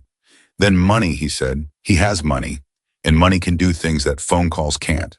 She understood. An offer, she said. If he's smart, Jack said. A real one. Enough that most people would take it. Emily looked at the shop foundation. At the framing, Rick's crew had completed that morning the skeleton of the new structure. Just bones yet, but the right bones, the bones of something that would be solid when it was done. What if someone made you an offer, Jack said carefully. That would solve all of this, the repairs, the debt, the county pressure. What if he came with a number that made staying and fighting not necessary anymore? She looked at the framing for a long time. I said, my husband built this property. Not financially, his family had it before him, but he built it in the way that matters. He fixed the fence posts himself. He poured the additional concrete for the shop pad. He planted the elm tree on the north side that the tornado took. She paused. Martin Voss can put any number he wants on paper. He cannot put a number on the thing this land actually is. Jack said nothing. And Emily said, if I sell what happens to this, she gestured at the yard, at the work, at the 80 people who had chosen to stay. What was all of this for? Jack looked at the framing. He looked at Emily. He said, I needed to know you'd say that. She turned to look at him. You were testing me? I was making sure, he said, because what I'm about to tell you is going to matter, and I needed to know where you stood first. She waited. Martin Voss filed a civil complaint this morning, Jack said, before the news story went live. He filed it with a private attorney, not the county, a nuisance complaint claiming the gathering on your property has caused measurable harm to adjacent property values and businesses. It's probably not going to go anywhere, but it creates legal cost.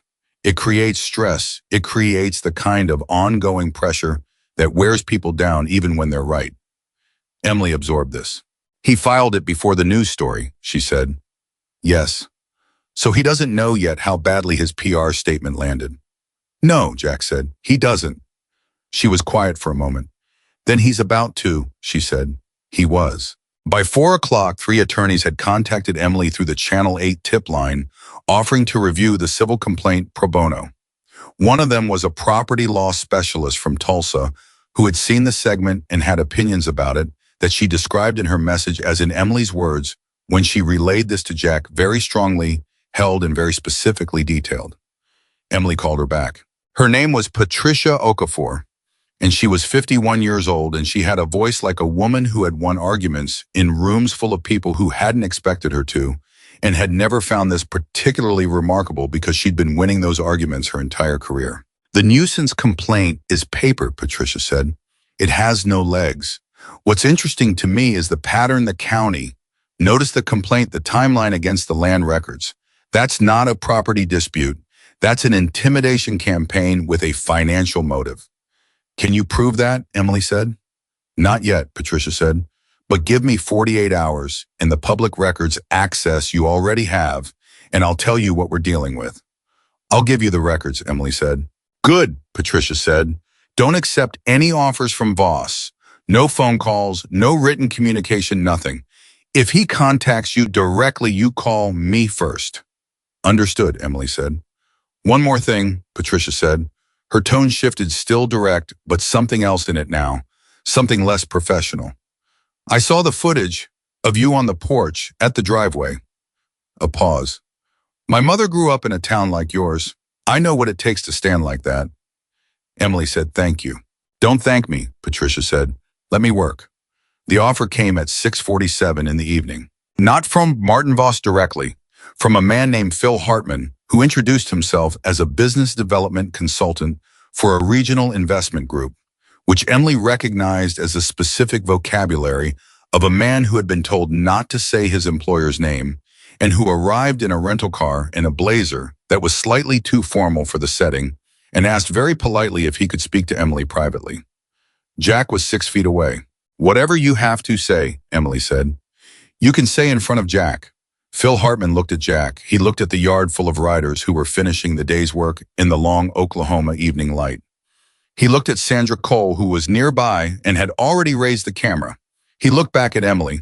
My client, he said carefully, is prepared to make an offer for the purchase of this property at a price that would... What's the number, Emily said. No preamble, no pleasantries. He told her. It was a significant number. More than the property was worth by any market standard. More than she'd make in 5 years of the repair shop, even in a good 5 years. The yard around her was very quiet. She felt 80 people listening. She felt Jack 6 feet away, absolutely still. She looked at Phil Hartman in his slightly too formal blazer, and she thought about the specific calculation that someone had made. The calculation that said this woman alone, storm-damaged, legally pressured, financially strained, can be moved with the right number. She thought about the elm tree that was gone. She thought about the shop foundation, the bones of the thing. She thought about 4 years alone and the specific, hard-won understanding that what you rebuild after the worst thing happens is not just the structure. It's the proof that the worst thing didn't finish you.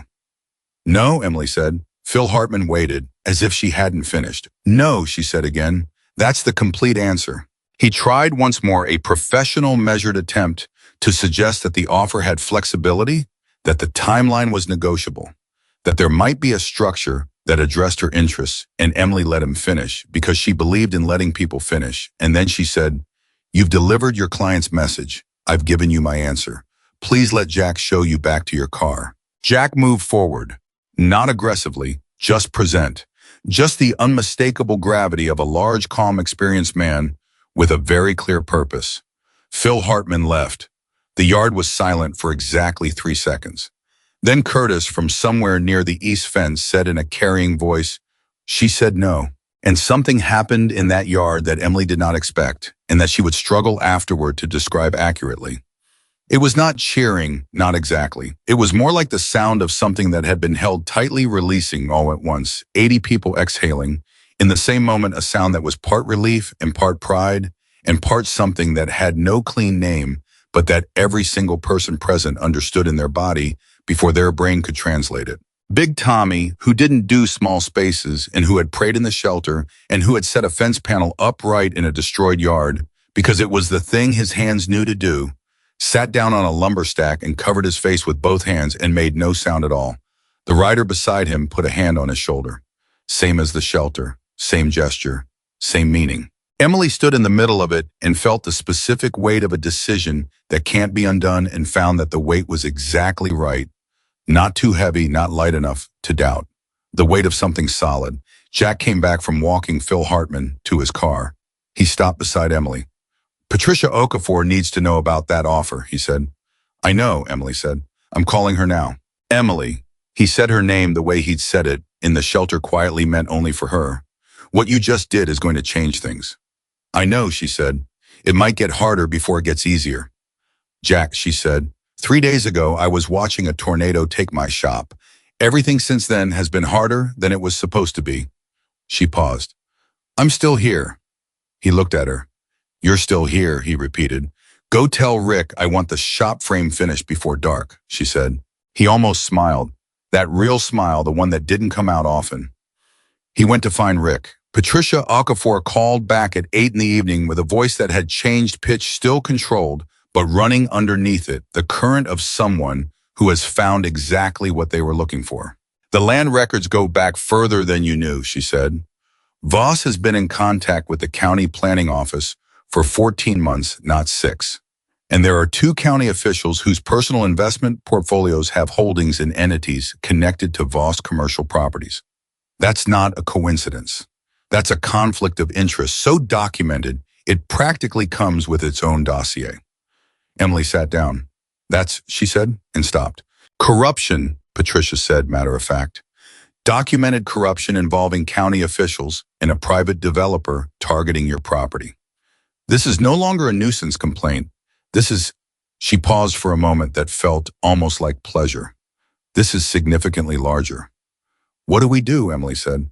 Tonight, nothing, Patricia said. Tonight you sleep. Tomorrow morning I make 4 phone calls to the County Ethics Board, the State Attorney General's office, the investigative desk at the Tulsa World, and a colleague of mine who covers municipal corruption for the Oklahoma Watch. Another pause. Voss made a mistake. He moved against someone he thought was isolated. He didn't account for who she'd turn out to have standing next to her.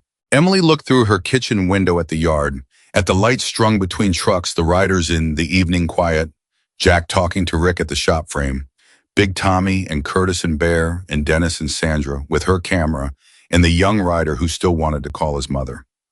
No, she said quietly. He didn't account for that. She slept 4 hours.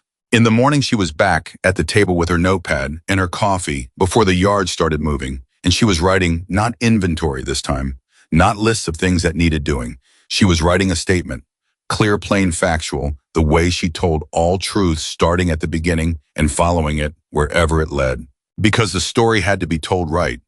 Not just Sandra's footage, not just Deb Nguyen's 4 minutes, the whole shape of it, the highway, the shelter, the fence, the roof, the midnight call, the offer she'd refused, the 14 months, and the 2 county officials in the investment portfolios, all of it.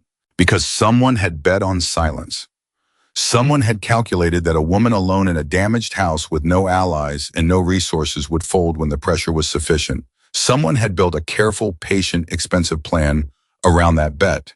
And what they had not planned for, what no calculation had accounted for, was the moment an ordinary woman had run toward a highway instead of away from it. Everything that followed was the consequence of that one moment. Jack appeared in the doorway at 6 and looked at her writing at the table and said, "How long have you been up?" "A while," she said. He came in. He filled his own coffee from the pot she'd made. He sat across from her the way he'd sat the first morning, easy and without ceremony, the way people sit when they've stopped needing to decide how to sit around each other. He looked at the notepad. "Statement," he said. "Truth," she said. He nodded. He drank his coffee. After a while, he said, "They're coming today." She looked up. "Early arrivals," he said. "Some of them drove through the night. They should start coming in this morning. And by tomorrow," he stopped. 300, she said. "More maybe," he said, "after the news story, after Sandra's footage. I've been getting calls from people who don't write Emily, people who saw the story and want to come help. People from Tulsa, from Oklahoma City. A women's church group from Broken Arrow called me at 7 this morning." Emily stared at him. "A church group," she said. "They saw the footage of you at the driveway," he said. "The pastor said," he paused, almost smiling. "The pastor said, and I'm quoting here, 'That woman is doing the Lord's work and we want to bring casseroles.'" Emily looked at the ceiling. She thought about Harold, who built the shelter to be difficult to find. She thought about her husband, who believed goodness had gravity. She thought about an ordinary afternoon in green sky and a highway and 80 strangers and one choice. One moment of stepping forward instead of back. And here on the other side of that moment, a church group from Broken Arrow bringing casseroles. Patricia Okafor making 4 calls to 4 people who could change everything. 300 motorcycles on the road. A shop with bones rising from a slab that never moved. She put down her pen. She looked at Jack Reynolds, who had somewhere in the last 3 days moved from a stranger she'd waved at from a highway to something she did not yet have a precise word for. But that felt like family in the way family feels when you choose it rather than inherit it. Jack, she said. Yeah. When this is over, she said. When the shop is rebuilt and the legal situation is resolved and everything is settled. When it's over, she paused.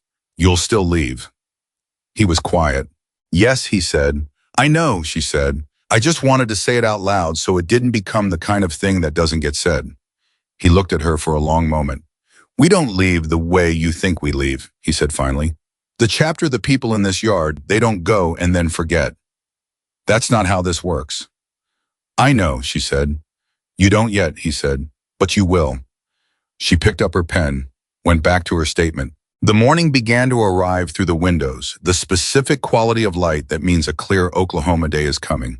The kind of day that makes you understand why people live in flat country, because there's nothing between you and the sky, and sometimes the sky is worth it. Somewhere down the highway she could hear it, distant but growing, the sound of engines. Not 80 this time, more. The sound reached her before they did. Emily was still at the kitchen table with her statement and her coffee when the first distant rumble moved through the walls of the house and into her chest. She stopped writing. She knew that sound now, had learned it 3 days ago on a highway with green sky overhead. But this was different. This was not 80 engines. This was something larger, something that built on itself the way thunder builds, layered and rolling and continuous. The sound of a decision made by many people independently arriving at the same place. She put down her pen and walked outside. Jack was already standing at the edge of the property. He had his arms crossed and his face turned toward the highway, and he was very still in the way. He got very still when something was happening that he wanted to experience without interruption. He heard her come out but didn't turn around. How many, she said. Can't tell yet, he said. More than yesterday. The early arrivals had started coming in the previous afternoon. Singles and pairs and small groups who'd driven through the night from chapters 2 and 3 states away, who'd pulled onto her property and shaken Jack's hand and looked around at what was being built and immediately picked up tools. No orientation required, no briefing necessary, because people who arrive to help don't need to be told where help is needed. They find it. They always find it. But this was not the early arrivals. This was the sound of what happened when a 4-minute news story reached the right people at the right moment, and those people got on their bikes. The first group came around the curve of Highway 20 at 7:23 in the morning, and Emily counted the way she always counted and lost the count somewhere after 40 because more were coming around the curve before she'd finished the ones already visible. They turned onto her property in formation 2 by 2 and parked with the practiced coordination of people who had done this 1,000 times, and the riders who came off those bikes were not all Hell's Angels. She saw different patches, different chapters, different clubs. And she saw people who wore no patches at all. Civilians on motorcycles who had seen the story and had a bike and had decided that was sufficient qualification to show up. And then behind the motorcycles, 4 cars. A minivan with a Broken Arrow Baptist Church magnetic sign on the door. 3 women getting out of it carrying aluminum trays covered in foil moving toward the kitchen with the specific purposeful energy of people who have brought food to a situation and intend it to be eaten. Emily watched the woman in front, mid-60s church directory smile, wearing a sweatshirt that said, Oklahoma is okay, carrying what was clearly a very large casserole, walk directly to the porch and say to no one in particular, where's the kitchen? This needs to go in the oven for 20 minutes. Bear appeared in the kitchen doorway. He looked at the woman. He looked at the casserole. He said, come on in. She went in. Emily stood in her yard and felt something crack open in her chest that she didn't try to name because it didn't have a name. Or rather, it had too many names and all of them were true simultaneously. Gratitude and grief and disbelief in the specific overwhelming sensation of being more cared for than you've allowed yourself to expect. Jack appeared beside her. He had his phone out. He was looking at it, and his expression, for once, had moved out of its usual measured calm into something that was almost not quite but almost wonder. Sandra's footage, he said, it's at 2 million views. Emily turned to look at him. 2 million, she said. Since yesterday noon. He held the phone toward her, and it's not stopping. She looked at the number on the screen. She looked at the motorcycles still coming around the curve of the highway. She looked at the casserole women in her kitchen and Big Tommy helping a new arrival find a place to park, and Rick directing a crew of strangers toward the shop frame with the same crisp efficiency he'd brought since the first morning. She thought about Martin Voss in his Oklahoma City office. She thought about his PR statement that had been screenshotted and posted alongside public records until the comparison had become its own news cycle. She thought about Patricia Okafor making her 4 calls with the brisk pleasure of a woman who had found exactly the right case at exactly the right moment. She thought he calculated wrong. He calculated on a woman alone. And then she thought something she hadn't allowed herself to think before because allowing it felt like something that could be taken away. I am not alone. She said it to no one, under her breath, just to hear what it sounded like outside her own head. Jack heard her anyway. He looked at her. She looked back. She said, let's go figure out what 300 people need. He said 312 as of 10 minutes ago. She said, then let's not waste any of them. Patricia Okafor arrived at 9 o'clock in a silver sedan that was very clean and very fast, wearing a blazer that communicated serious business without trying hard, which Emily recognized as the clothing equivalent of her own way of speaking. She got out of the car, looked at the motorcycles, looked at the church minivan, looked at the shop frame, going up with visible speed now that it had 40 people working it instead of 8. And she walked straight to Emily with a look on her face that said the 48 hours she'd promised had been very productive. Tell me, Emily said. 2 county officials, Patricia said without preamble. Commissioner Ray Tillett and Deputy Administrator Garrett Cole, who you already spoke to on the phone. Both have personal investment holdings in an LLC called Emerald Horizon Partners, which is a subsidiary of a holding company that is 3 steps removed from but financially connected to Voss Commercial Properties. She handed Emily a folder. 14 months of documented contact between Voss representatives and county planning, all of it regarding the land quarter that includes your property. The conflict of interest is not ambiguous. Emily opened the folder. She looked at the first page. The County Ethics Board, Patricia continued, received my complaint at 8 this morning. The State Attorney General's office received a referral at 8:15. The Oklahoma Watch reporter called me back at 8:30 and has been working since last night. Emily closed the folder. How long, she said. For what, Patricia said. For this to resolve, for the nuisance complaint to go away, for the county to formally drop the cease activity notice. Patricia considered. The cease activity notice is already functionally dead. They tried to enforce it with a news camera running and a yard full of 300 witnesses who weren't doing anything illegal. They won't try again, she paused. The corruption investigation will take months. These things always do, but the practical effect on your situation. She looked at the shop frame, at the riders swarming it. I'd say Voss has no more moves that don't accelerate his own exposure. His attorneys are going to tell him today, if they haven't already, that the cost of continuing to target this property now far exceeds whatever the land was worth. He's done, Emily said. He's not done with his problems, Patricia said carefully, but he's done with yours. Emily stood with the folder in her hands and felt the specific quality of an ending. Not a dramatic one, not the kind with a clear single moment you can point to, but the gradual, undeniable settling of something that has been in motion and is now finally running out of fuel. Patricia, she said, yes, thank you. Patricia looked at her with the expression of a woman who doesn't take credit easily, but recognizes when it's being offered properly. Thank the land records, she said. Thank your paralegal sister. Thank the fact that Voss got greedy and impatient and left a paper trail you could follow in your sleep. She paused. And thank whatever made you not take that offer. Emily said that was easy. Patricia raised an eyebrow. Saying no, Emily said. It was the easiest thing I've done all week. Patricia looked at her for a moment. Then she did something Emily hadn't expected. She laughed. A real full laugh, the kind that comes when something is genuinely funny and the person has stopped caring about being formal. I think Patricia said when she'd recovered that you are going to be absolutely fine. The twist came at 11:17 in the morning, and it came from a direction nobody had anticipated. It came from Russ. The man with the truck, the man from the driveway who'd said near enough when she'd asked if he was a neighbor, who'd said, "You don't know these people," in the voice of a man whose fear had dressed itself up as concern and hoped she wouldn't notice the difference. He came on foot, no truck this time, walking up the gravel drive in jeans and a plain jacket, and Emily saw him coming from where she was standing near the shop frame and felt her body tighten instinctively, the muscle memory of confrontation preparing for a repeat performance. But he wasn't walking like a man arriving for a confrontation. He was walking like a man who has argued with himself for several hours and lost. He stopped about 10 feet from her. He looked at the shop frame. He looked at the motorcycles.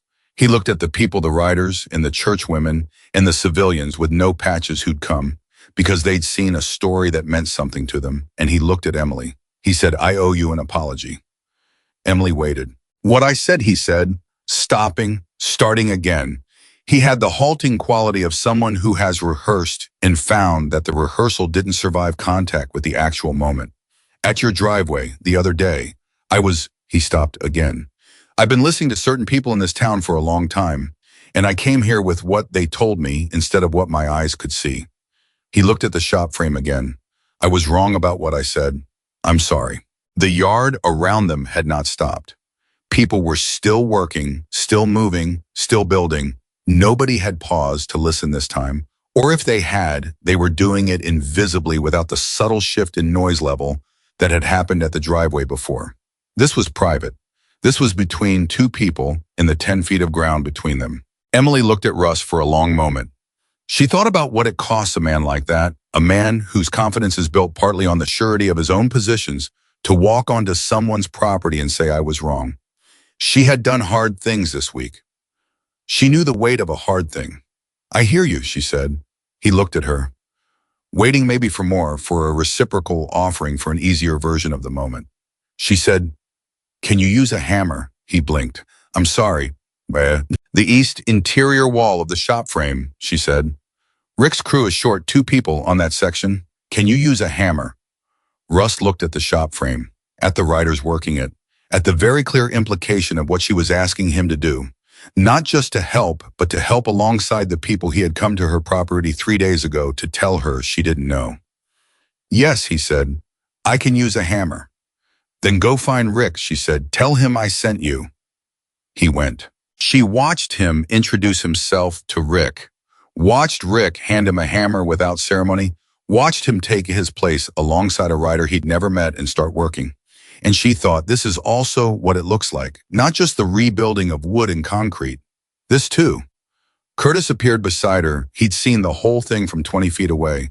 He said quietly, "You didn't have to do that." "No," Emily said, "but it was right." "Why?" he said, not challenging, genuinely asking. After what he said, Emily thought about it honestly because Curtis deserved honesty. "Because the whole point," she said slowly, "of everything that happened this week, the shelter, the staying, all of it, is that people can be different from what you expect.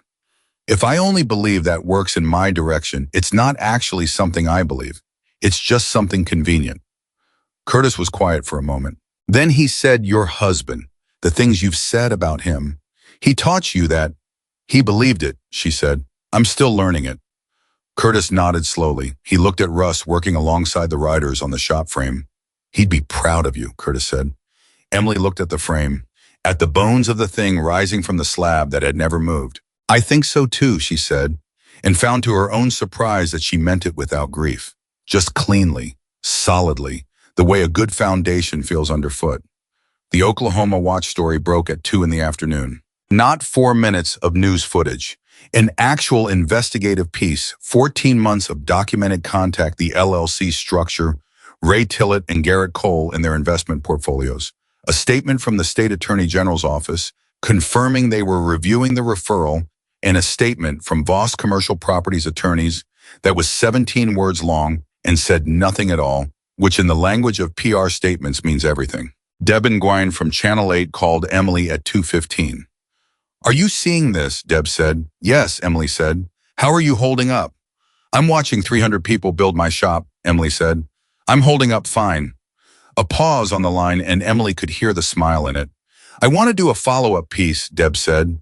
Not today, maybe in a week when things have settled. The full story properly told. Call Patricia Okafor first, Emily said. She'll tell you what can be on camera and what can't until the ethics investigation is further along. You have a lawyer, Deb said, pleased. I have a very good lawyer, Emily said, and a yard full of people in a shop going up. Emily, Deb said, I've been covering this county for 11 years. I've never seen anything like what's happened at your property this week. Neither have I, Emily said, and she meant it completely without qualification, without the instinct to minimize that she'd carried so long. It had started to feel like modesty. She meant it the way you mean something when you've stopped protecting yourself from the full weight of it. The shop frame was complete by 4 in the afternoon. Rick stood back from it and looked at it the way a man looks at a thing he's made when the making has been harder than usual and is therefore more satisfying than usual. He had his arms crossed and his head slightly tilted, and he said nothing for a while, and then he said to nobody and everybody, "That's a good frame." Around him, 40 people looked at what they'd built together. The shop frame stood on the slab that had never moved, solid and square and true, the skeleton of the structure that would become, in the weeks ahead, in stages with materials and hands and time, the rebuilt Parker's repair. Emily was standing beside Rick. She put her hand on one of the uprights. She could feel it, the realness of it, the weight and resistance of something that existed in the physical world and was not going anywhere. Good frame, she said. Rick looked at her sideways, almost smiling. The rest is just work, he said. Work we know how to do. We, she said. We, he said, without any self-consciousness about it whatsoever. She took her hand off the upright. She turned to face the yard, the whole of it, everyone in it, 300 and however many people working and resting and talking and eating, bears food and carrying lumber, and sitting with each other the way people sit when they've worked hard together and have stopped being strangers. And she did something she had not done in front of people since her husband's funeral. She cried. Not dramatically, not loudly. She stood in the middle of her yard with her split knuckles and her notepad in her back pocket, and her hands still warm from the frame, upright, and tears came down her face without permission, and she didn't wipe them away because she was tired of wiping things away when they needed to be felt. Big Tommy saw it first. I was 20 feet away, and he saw it, and he did not come over, and he did not say anything.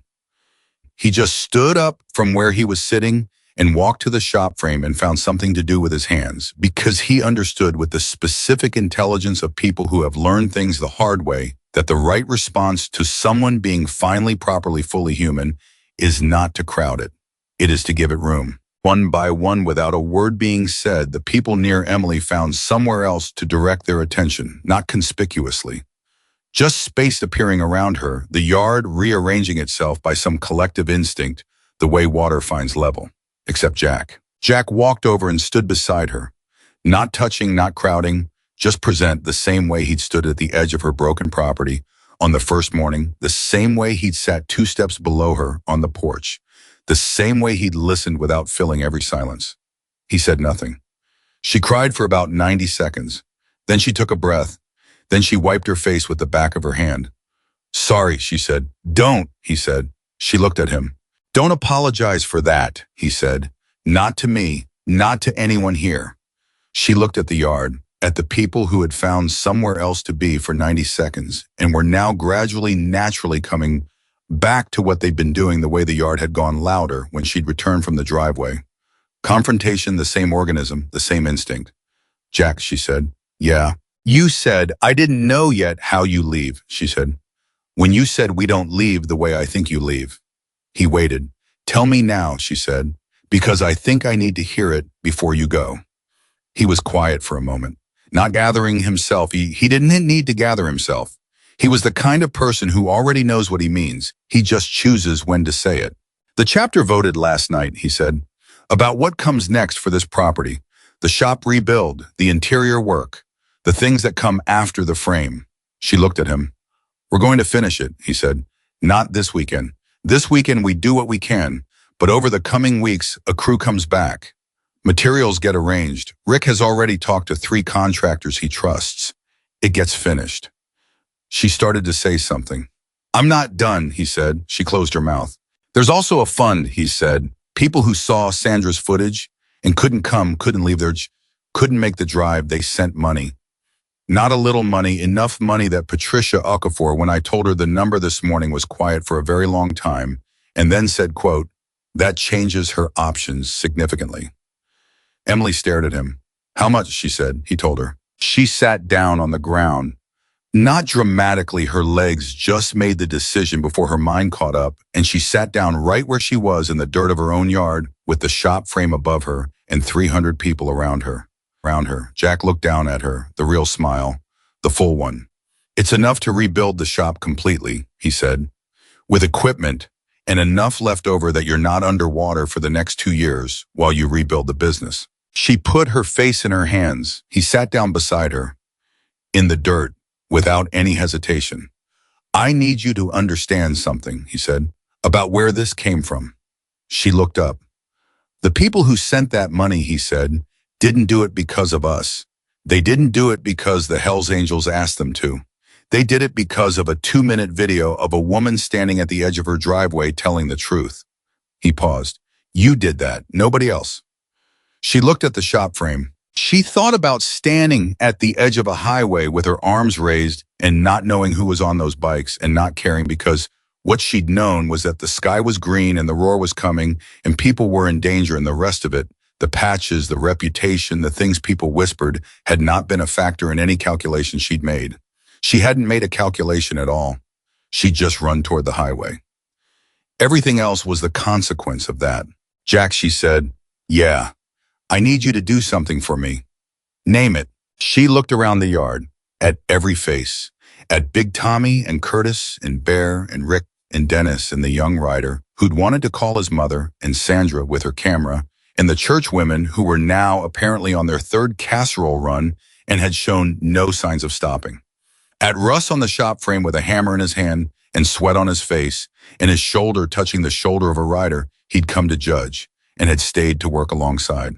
I need you to gather everyone, she said. Every person here. Jack looked at her. Right now, he said. Right now, she said. He stood up. He put 2 fingers in his mouth and produced a whistle sharp enough to cut through the noise of 300 people and all their machinery, and the yard went quiet the way the shelter had gone quiet when the tornado peaked all at once completely, with the quality of people giving something their full attention.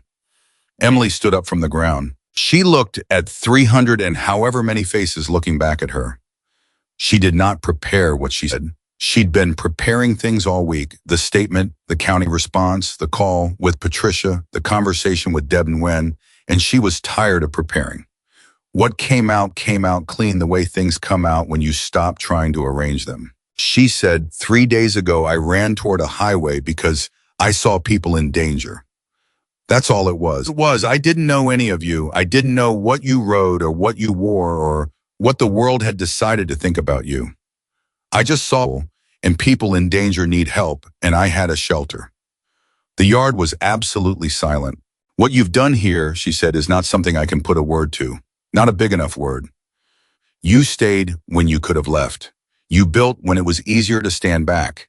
You showed up when someone told the truth on a 2-minute video, and you said, that's the kind of thing I want to be part of. She paused. You showed this town, you showed me that the world is better than we're usually told it is. That people are better than we're usually told they are. She stopped.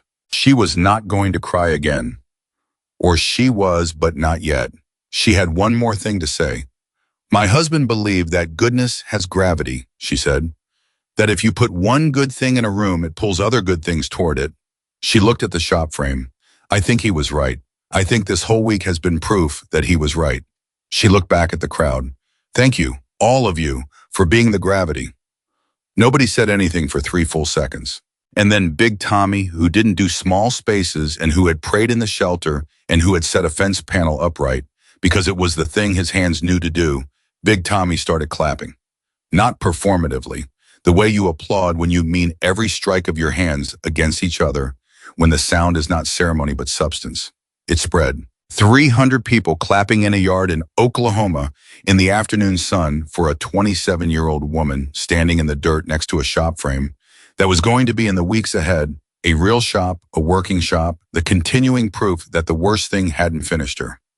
Emily stood in the middle of it and let herself feel every single second of it. Then she held up a hand. The clapping stopped.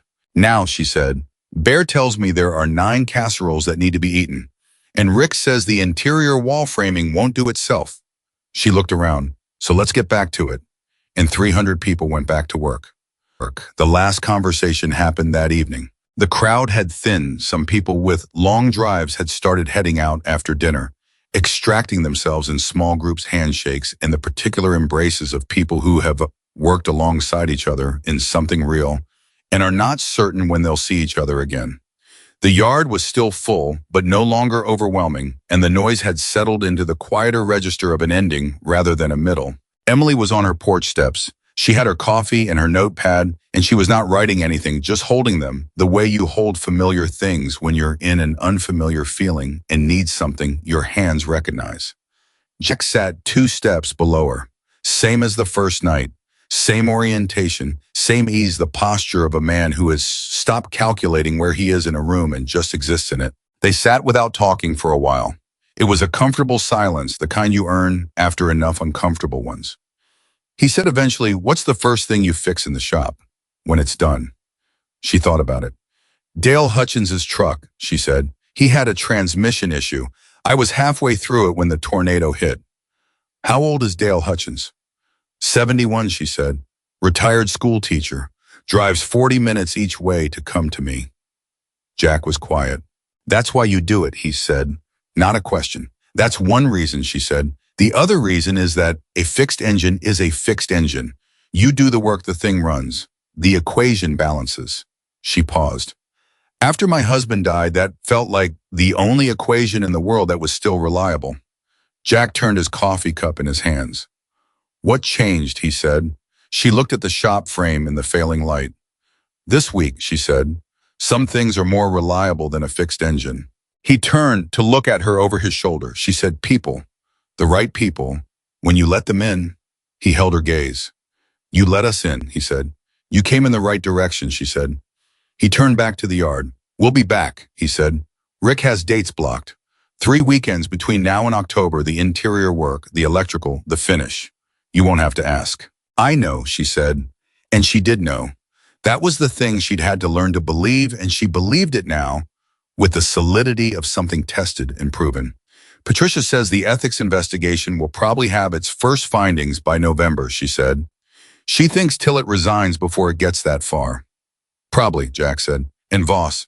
People like Voss," Jack said, "find other properties, other angles.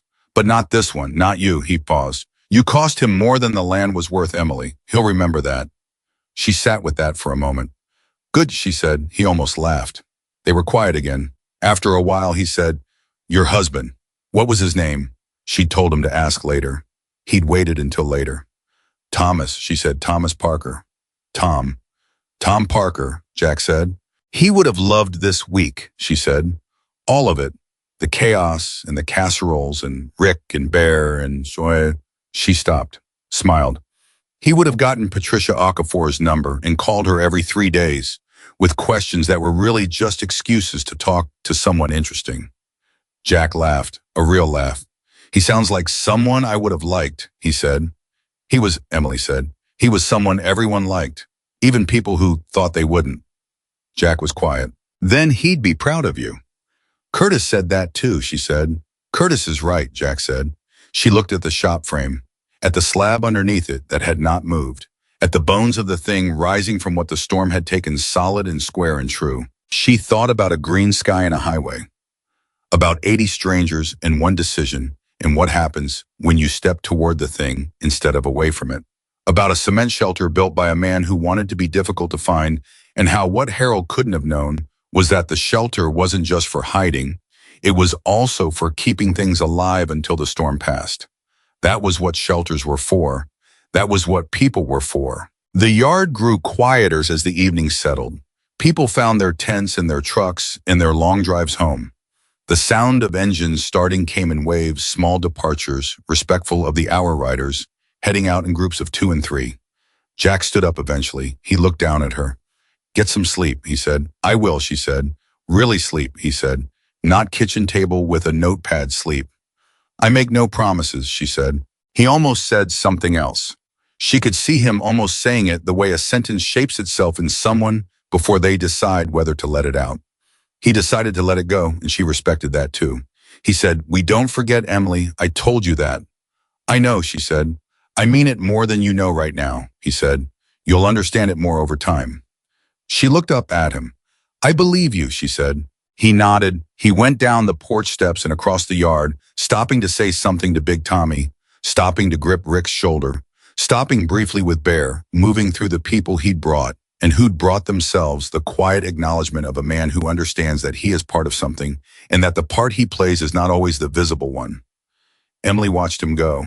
She looked at her yard, at what remained of the evening, the warm lights, the low voices, the shapes of people against the darkness. The shop frame standing above all of it, patient and solid, waiting for the work that would continue. She looked at her notepad. She opened it to a clean page. She wrote one line, not inventory, not a list of things that needed doing, just one sentence that had been forming in her for days and had finally found the moment to be written down. The storm didn't take everything. It just made room for what was already coming. She closed the notepad.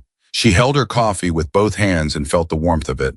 Somewhere on Highway 20, a motorcycle engine started, and then another, and then more, and the sound of them grew and moved, and then gradually diminished, heading out into the Oklahoma night, carrying 80 people back toward their lives, back toward their families and their garages and their chapters, and the ordinary days that would come after an extraordinary week. The sound faded. She sat with the quiet that came after. Then she stood up. She picked up her coffee and her notepad, and she walked inside through the kitchen that Bear had left clean enough that she'd barely needed to touch it, past the table where she'd done her best thinking at 3 a.m, to the window that looked out over the yard. She stood there for a long time. Then she turned off the kitchen light. She went to bed. And in the morning she got up, made coffee, took her notepad out to the porch steps and looked at the shop frame standing solid and square in the early Oklahoma light. Earl Hutchins's transmission was waiting. Rick's crew was coming back in 3 weeks. Patricia Okafor was making calls. Sandra's footage was somewhere in the world, still moving, still finding people who needed to see it. 312 people had shown up for a woman they'd never met, because the truth, when it's told plainly, still reaches people, still moves them, still makes them get on their bikes and drive through the night towards someone who needs them. Emily Parker opened her notepad. She picked up her pen. She began the next list, because that was who she was, a woman who wrote the next list, who took inventory in the dark, who ran toward the highway instead of away from it, who opened the door when someone needed shelter, and who kept it open even when the world said she shouldn't. That was who she had always been. The tornado had not changed her. It had only shown her